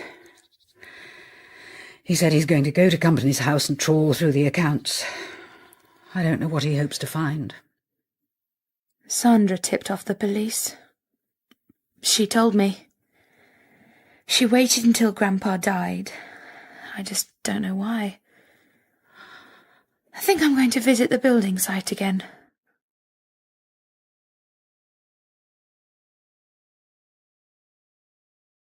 I'm surprised you turned up here. Oh, I wanted to see you. Sandra's not here. Oh. She said you were cross-examining her.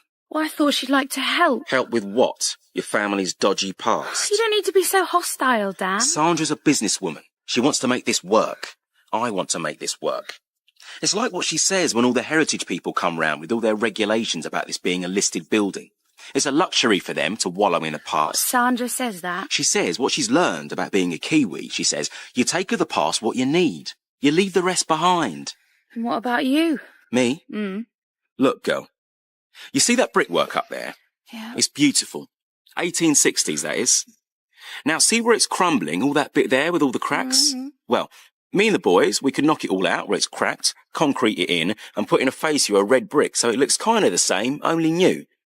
Or we could do what we're going to do, which is source some antique bricks of the same kind, shave away the damage, and rebuild the wall in the way that have done it then. Do you see what I'm saying? That's good history.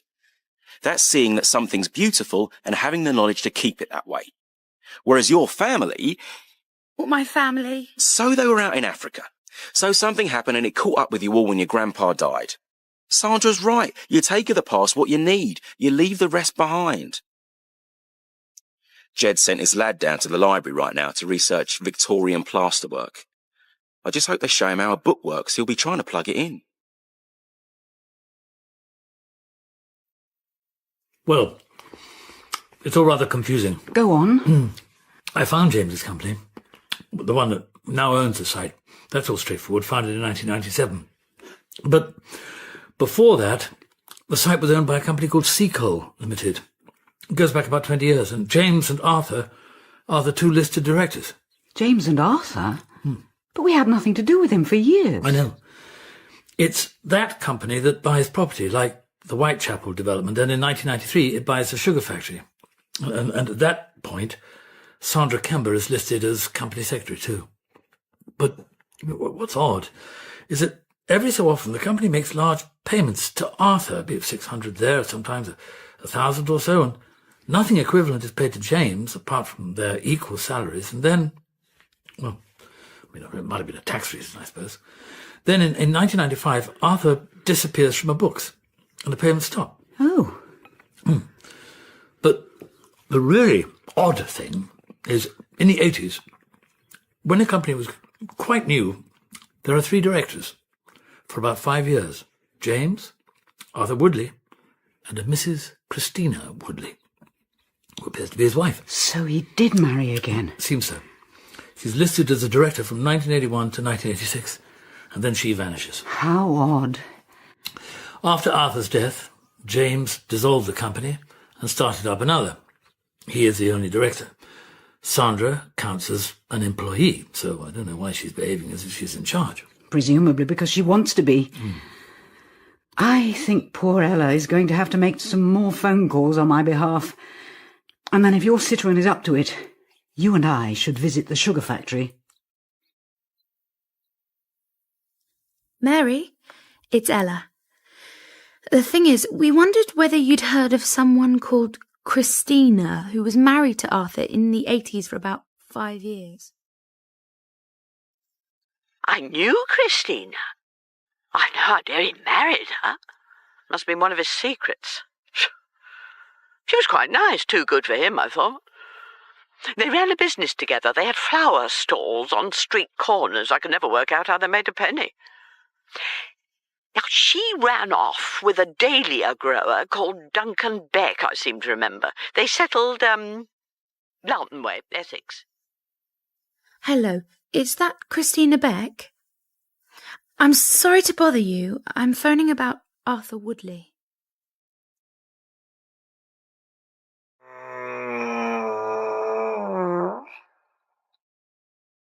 Oh, Jane, hi. Surveying your manor. Hello, Dan. Oh, I suppose I am. This is Anthony Coulden. Hello. We wondered if Sandra was around. In the office. You see the temporary building over there? She'll be in there.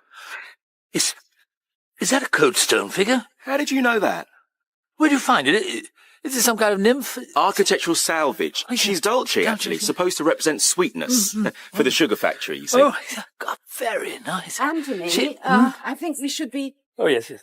See you.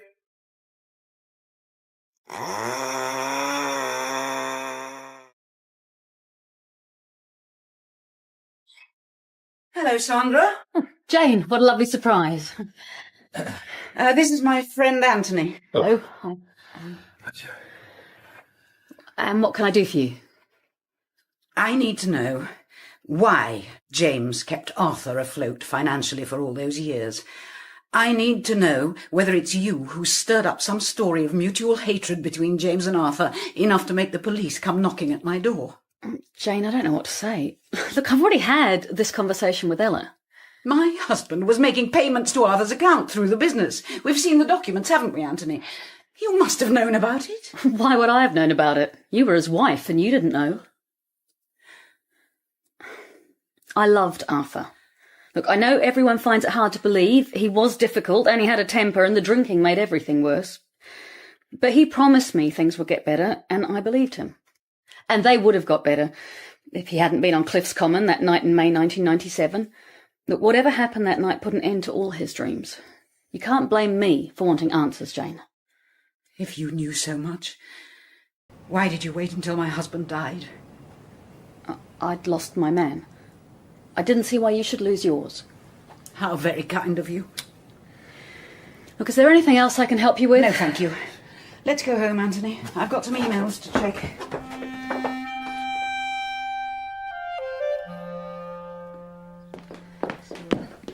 You found it all right, then? Yeah, your directions were very clear. Opposite the old nursery, like I said. That was Duncan's baby, that was. Bless him. Who owns it now? The old Dahlia nursery. It's been bought by developers. It'll be luxury homes quicker than you can say Bishop of Llandaff. Bishop of what? So it's Duncan's expression. It's a breed of Dahlia. So, your husband... Oh, do sit down, Duck. Thanks. Yeah, died, didn't he? Cancer, wasn't it? Fit as a fiddle 1 minute and then... Now, you wanted to ask me about Arthur. Yes. Oh, he was a geezer, he was. Ooh. I'd have to say, he turned out to be one of my mistakes. But he weren't the first. And for all I know, he might not be the last. You married him? 5 years it lasted. Quite a record for me up to that point. Although my Duncan broke all the records. I was 32 when we met, me and Arthur, and 37 when we split up. And I thought, there goes my chance of motherhood. And then at last, Duncan and I had our little miracle. See? That's a photo of her. Mm. I was 42 when she was born. She's nearly 14. Michelle. She'll be back from school soon if she's not hanging around the bus stop with all them boys. Didn't Arthur want children? Arthur? Oh, he were desperate. He said he'd never been a father and he was going to change all that with me. We were going to have 4, he said. Nice round number. And I was up for that and all. Time was getting on for me too, like I said. So... No, we couldn't see. All them years trying, and in the end we went to the hospital for tests. And it was him. He couldn't. Didn't have the what's-its. Sperm count. But I thought in Africa... Not according to the doctor. Said it was how he was. Oh, I haven't offended you, have I, love? Talking this way, you're looking peaky. No, it's fine. I'm very grateful, actually. Cup of tea? Thank you, no. I really ought to visit my grandmother, actually. Oh, that's nice. That's my aim. To live long enough for grandchildren. 4, I thought. Nice round number. Ella, I hope you get this message. That email you copied me in on, there's a reply from Tamale. It's all rather exciting. Granny, it's Ella. I'm on the train now. I'll be with you in half an hour. Look, Mary's son's friend has been in touch with that battery company, and someone there knows Femi, the boy who married Abby, Amelia's sister, and he talked to him, and he sent us an address for Rita, look. Hendon, North West London. We've got Rita's address. The world is really very small. Well, we could go now. Oh, not me. Anthony and I went to see Sandra today. What did you learn from her? She told me she loved Arthur. Perhaps I believe her. But why did she wait till James's death to go to the police? Because financially she had too much to lose, I reckon. She always thought the sugar factory was going to make her fortune with Arthur out the way. She didn't want James to go too. Are you really going to Hendon now? It's nearly 9. Well, she's more likely to be in. Will you take this? The ivory casket? It doesn't belong to me.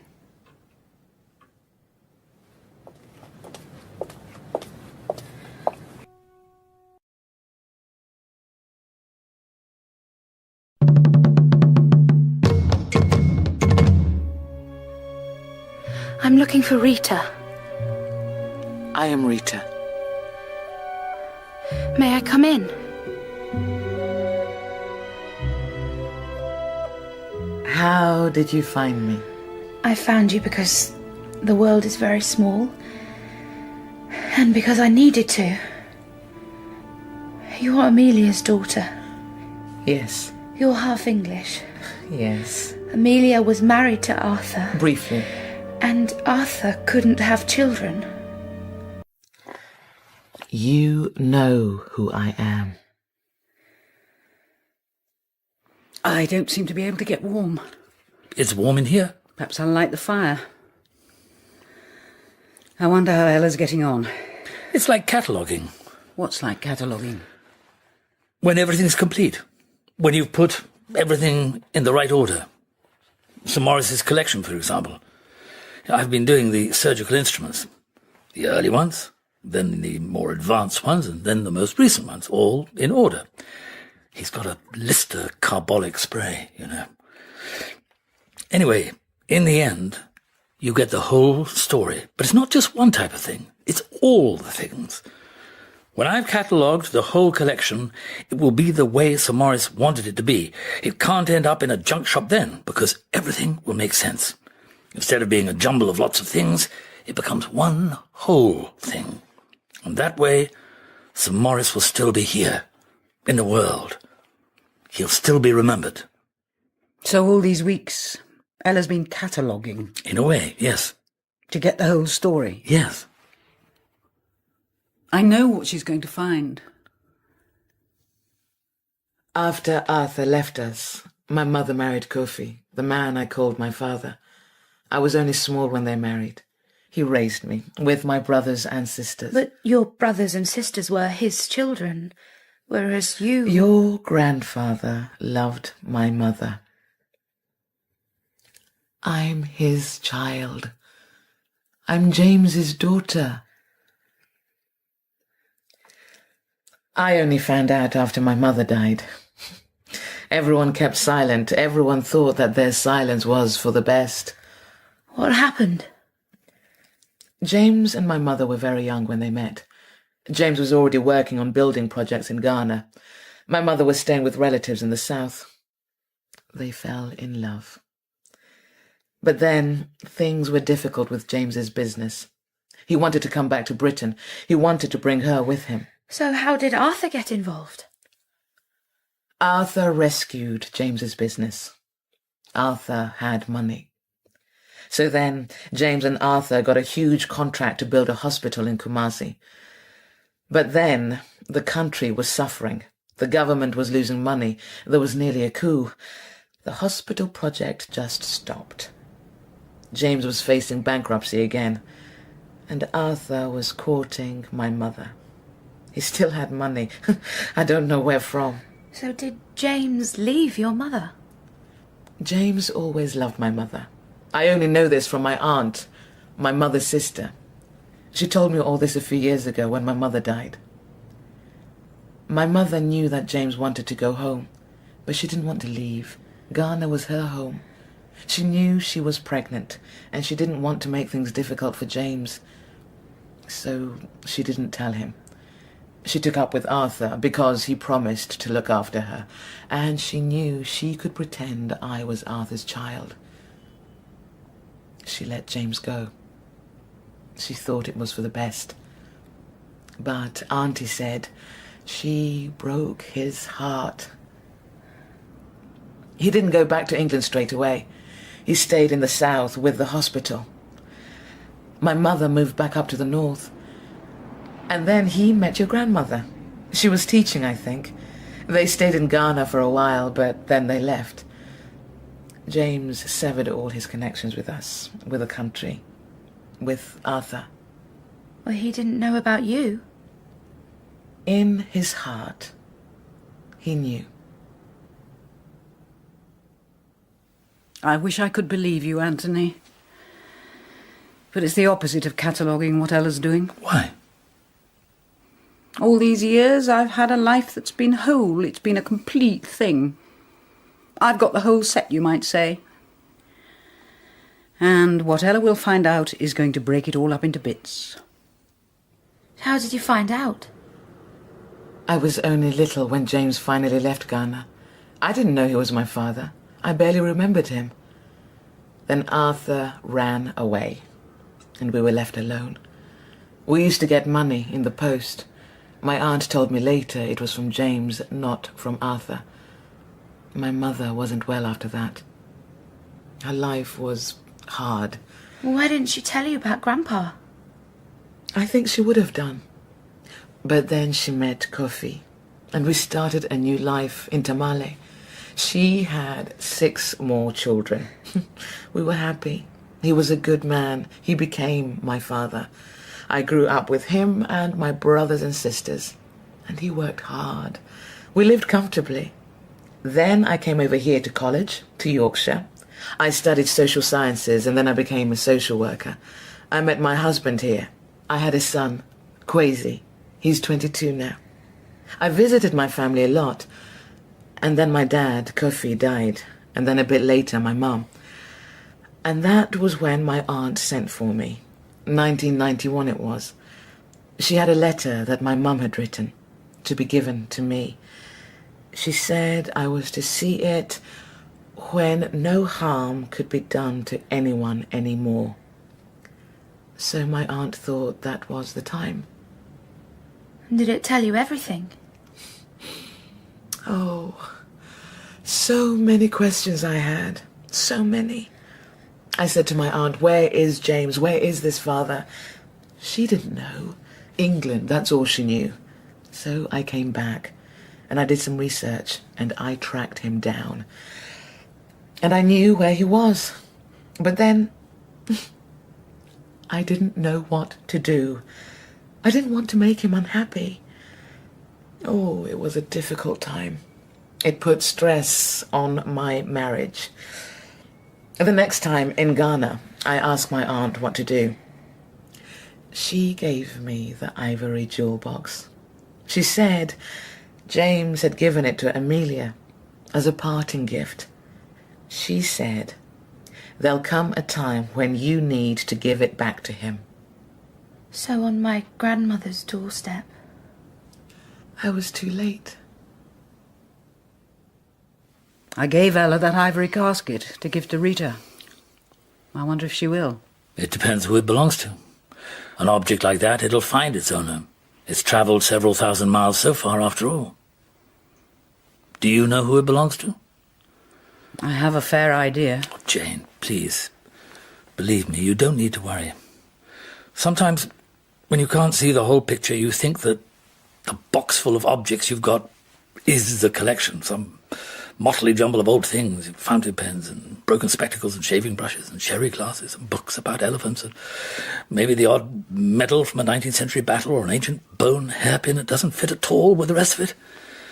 And you look at it all and scratch your head and wonder. And then you do your research and you find the rest of the collection, boxes of it, catalogues of Celtic hairpins, monographs on elephant breeding, a regimental photograph, and suddenly it all makes sense. But Anthony, that's a collection.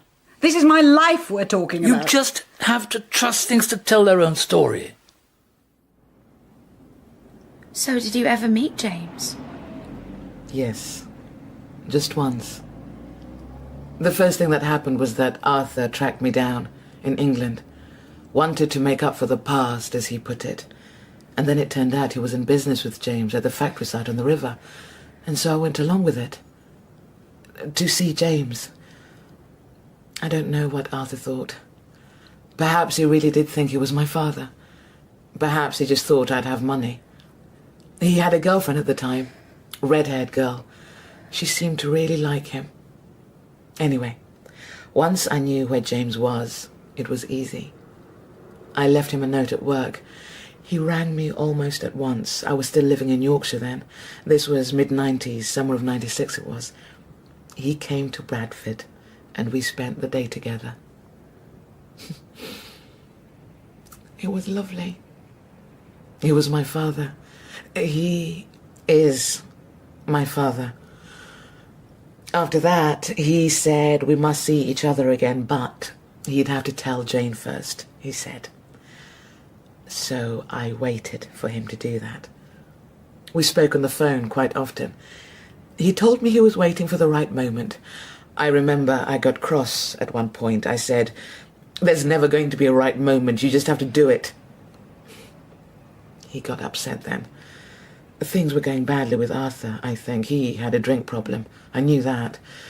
And then Arthur died. I thought that would make things easier. But for some reason it made it worse. James stopped contacting me.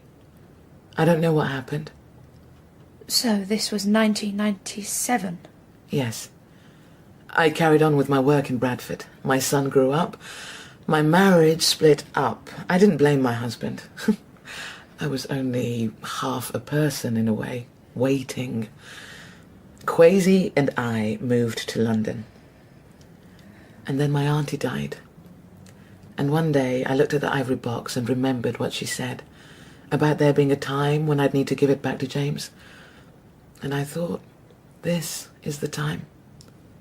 And that was the day when I turned up on his doorstep. The ivory casket. My grandmother thought you should have it. Jane said that.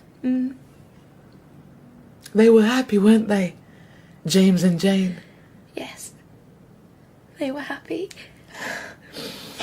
This is very kind of her.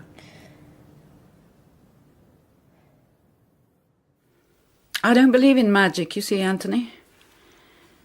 Ivory boxes, it's all very well, but one tiny thing like that isn't going to make right a wrong, a huge wrong. Whatever Ella finds out now, it doesn't change things. Arthur died. The police seemed sure it was murder. And my husband was there, was seen there apparently that night. Hello? Oh, goodness, how terrible. Yes, of course, I'll get my husband. No, I'll get there as soon as I can. Anthony, the factory's on fire, the sugar factory. Will your Citroën get us to Rotherhithe? I am so glad you tracked me down, Ella. I had to. You and Kwesi, both James's grandchildren. I do want you to meet. Well, you must meet my grandmother too. What will she think? I think she'll really... Oh, excuse me. Dan? Where are you? What? You're joking? My friend Dan just called. The factory's on fire. I've got to go. You and Kwesi, both James's grandchildren. Keeping quiet didn't help anyone in the end.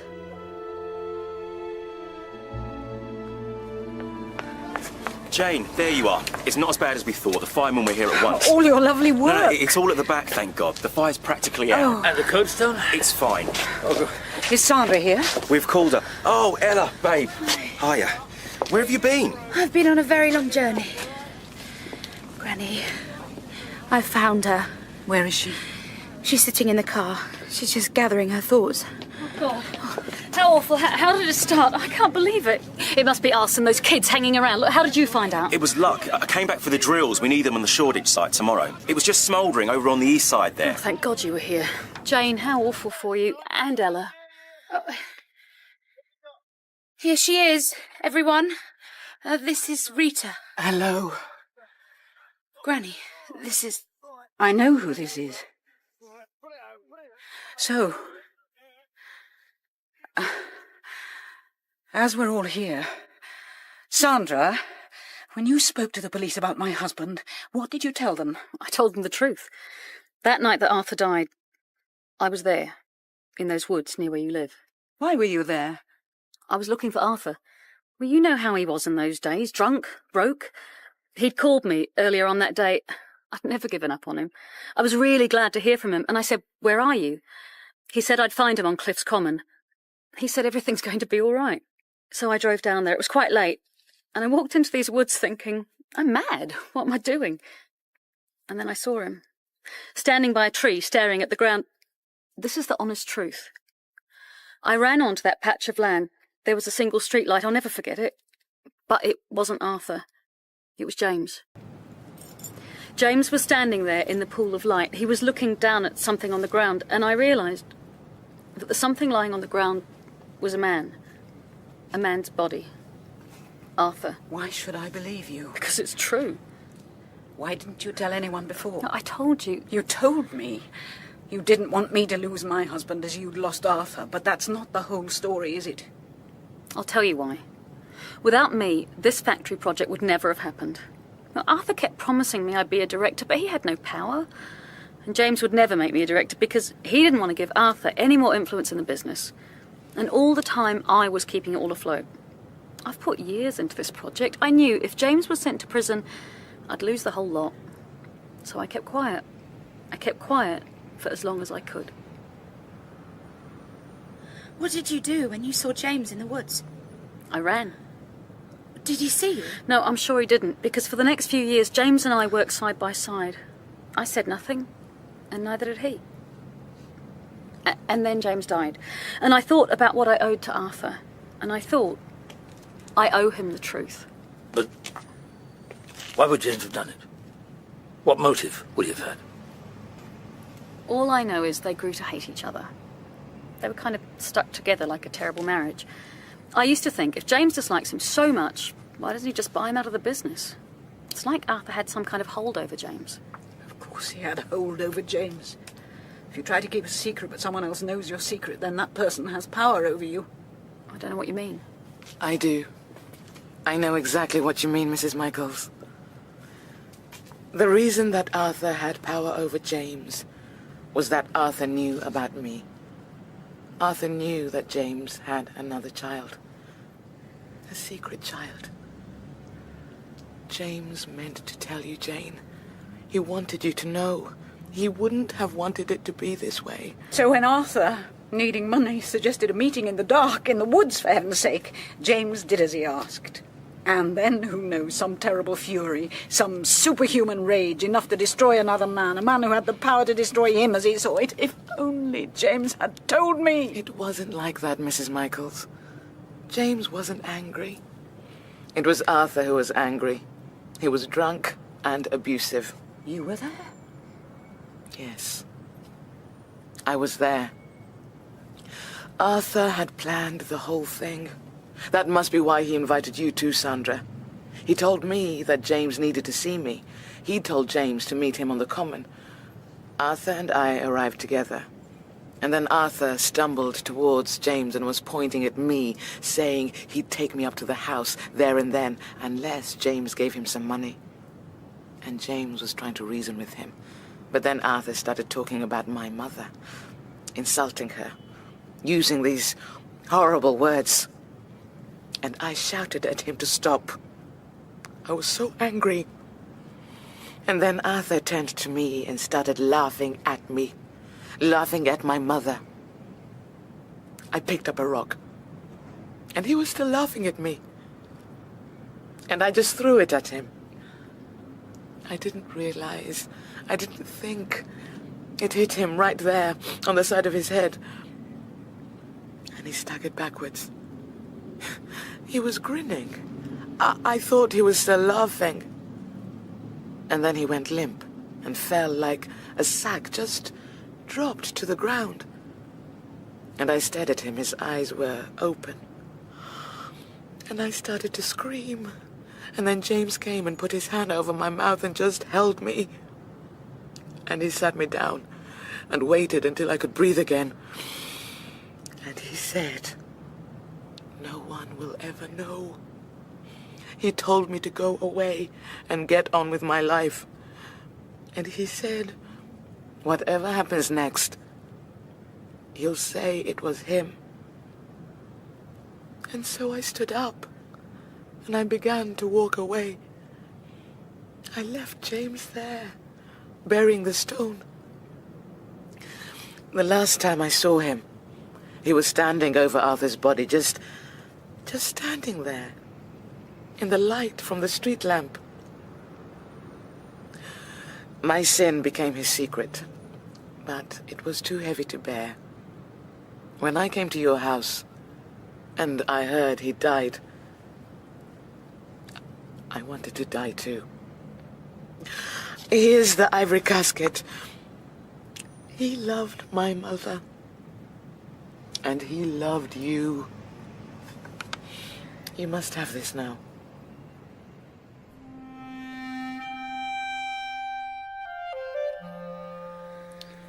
I hope she's all right, Rita. She should have come back with us. Her son will look after her. I'll phone her in the morning. It nearly is morning.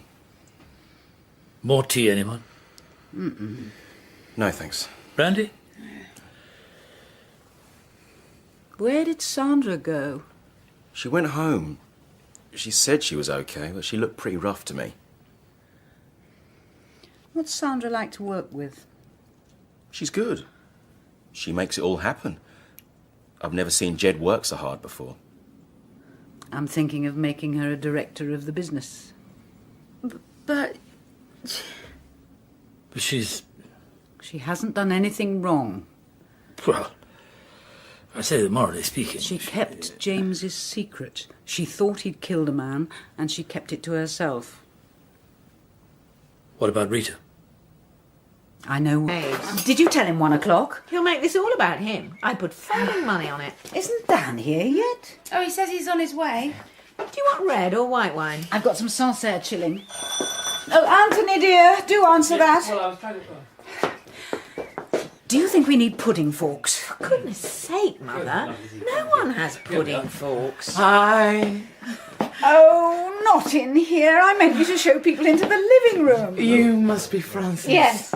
People call me Fran. Hi, I'm Rita. We are, aren't we? Oh, I didn't mean this to happen in the kitchen, girls. Please go into the living room. Girls. And you must be even older than I am. Hi, everyone. Ella, baby, great to see Dan. you. Mwah. Franny, hi. Oh, you are looking great. And this must be Rita. Sisters. Well, what do you... I'm in the middle of writing a paper on the psychoanalytic imprints of separated siblings. This couldn't be better timing for me. It really couldn't. Jane, that was wonderful. Oh, I haven't had muscles like that since Giselle and I were last in Provence. I'll help you get the pudding, Mum. There's this, too. Oh, champagne. Oh. You open it, Anthony. Oh, I'm not very used to this. What are we celebrating? Tomorrow, I'm going to sign the deeds of the factory and... and I'm handing over the ownership on condition that Dan stays in charge of the building work. Oh, fine by me. But who's going to be my boss? You are the boss. You and Sandra, a quarter each. But that makes... And the other 2 quarters go to Ella and Quasi, James's 2 grandchildren. Oh, a toast, ladies and gentlemen, to Ella and Quasi. Ella and Quasi. Ella, that makes us partners. Yes, it does. About time, I think.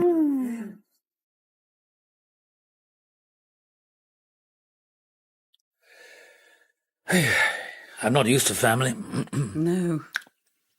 Nice and quiet now. This police statement, are you sure? I'm perfectly sure. It means lying. I know. But surely the truth is No. always... The truth isn't always the best way. If I tell the police about Rita, what good does that do anyone? If I say it was James, then it's over. But people will always think of I him as a... don't care what people think. That night on Cliff's Common, James rescued Rita. I owe it to him to do the same. I told you that objects find their owner. The ivory box? Yes, it looks right on the mantelpiece there. It still doesn't feel like mine. James bought it for Amelia. And she passed it to her daughter, and it found its way to you, and there it is. Unless you want to add it to your loan. I don't think I'm ready to part with it. And anyway, I'm not sure I've finished collecting after all. There's a sale in Winchester I heard about next weekend. My Citroen might just manage to drive to Winchester. Police investigating the death of a man on Cliff's Common in 1997 say they are no longer looking for a suspect. Chief Inspector Colin Humes said the file was now closed. Hiya, Rita. Hello. And the boss. Watch out, lads, look busy. Oh, you're going to do this every time I appear on site? Makes me laugh. Is Quasi here? He promised me lunch. He'll be back soon. He's doing important business development. Meaning what? We're doing a benefit gig. Quasi's booking acts for it. We've got 5 bands so far in 2 spaces. It'll be huge. In aid of what? Jed, what's the benefit gig for? I don't know. I think it's for AIDS. Or was it children? Oh, Quasi knows. Maybe it's that earthquake appeal. Anyway, it'll be awesome. Quasi knows it. On the mic, Mariam Doumia. Est-ce que ça va?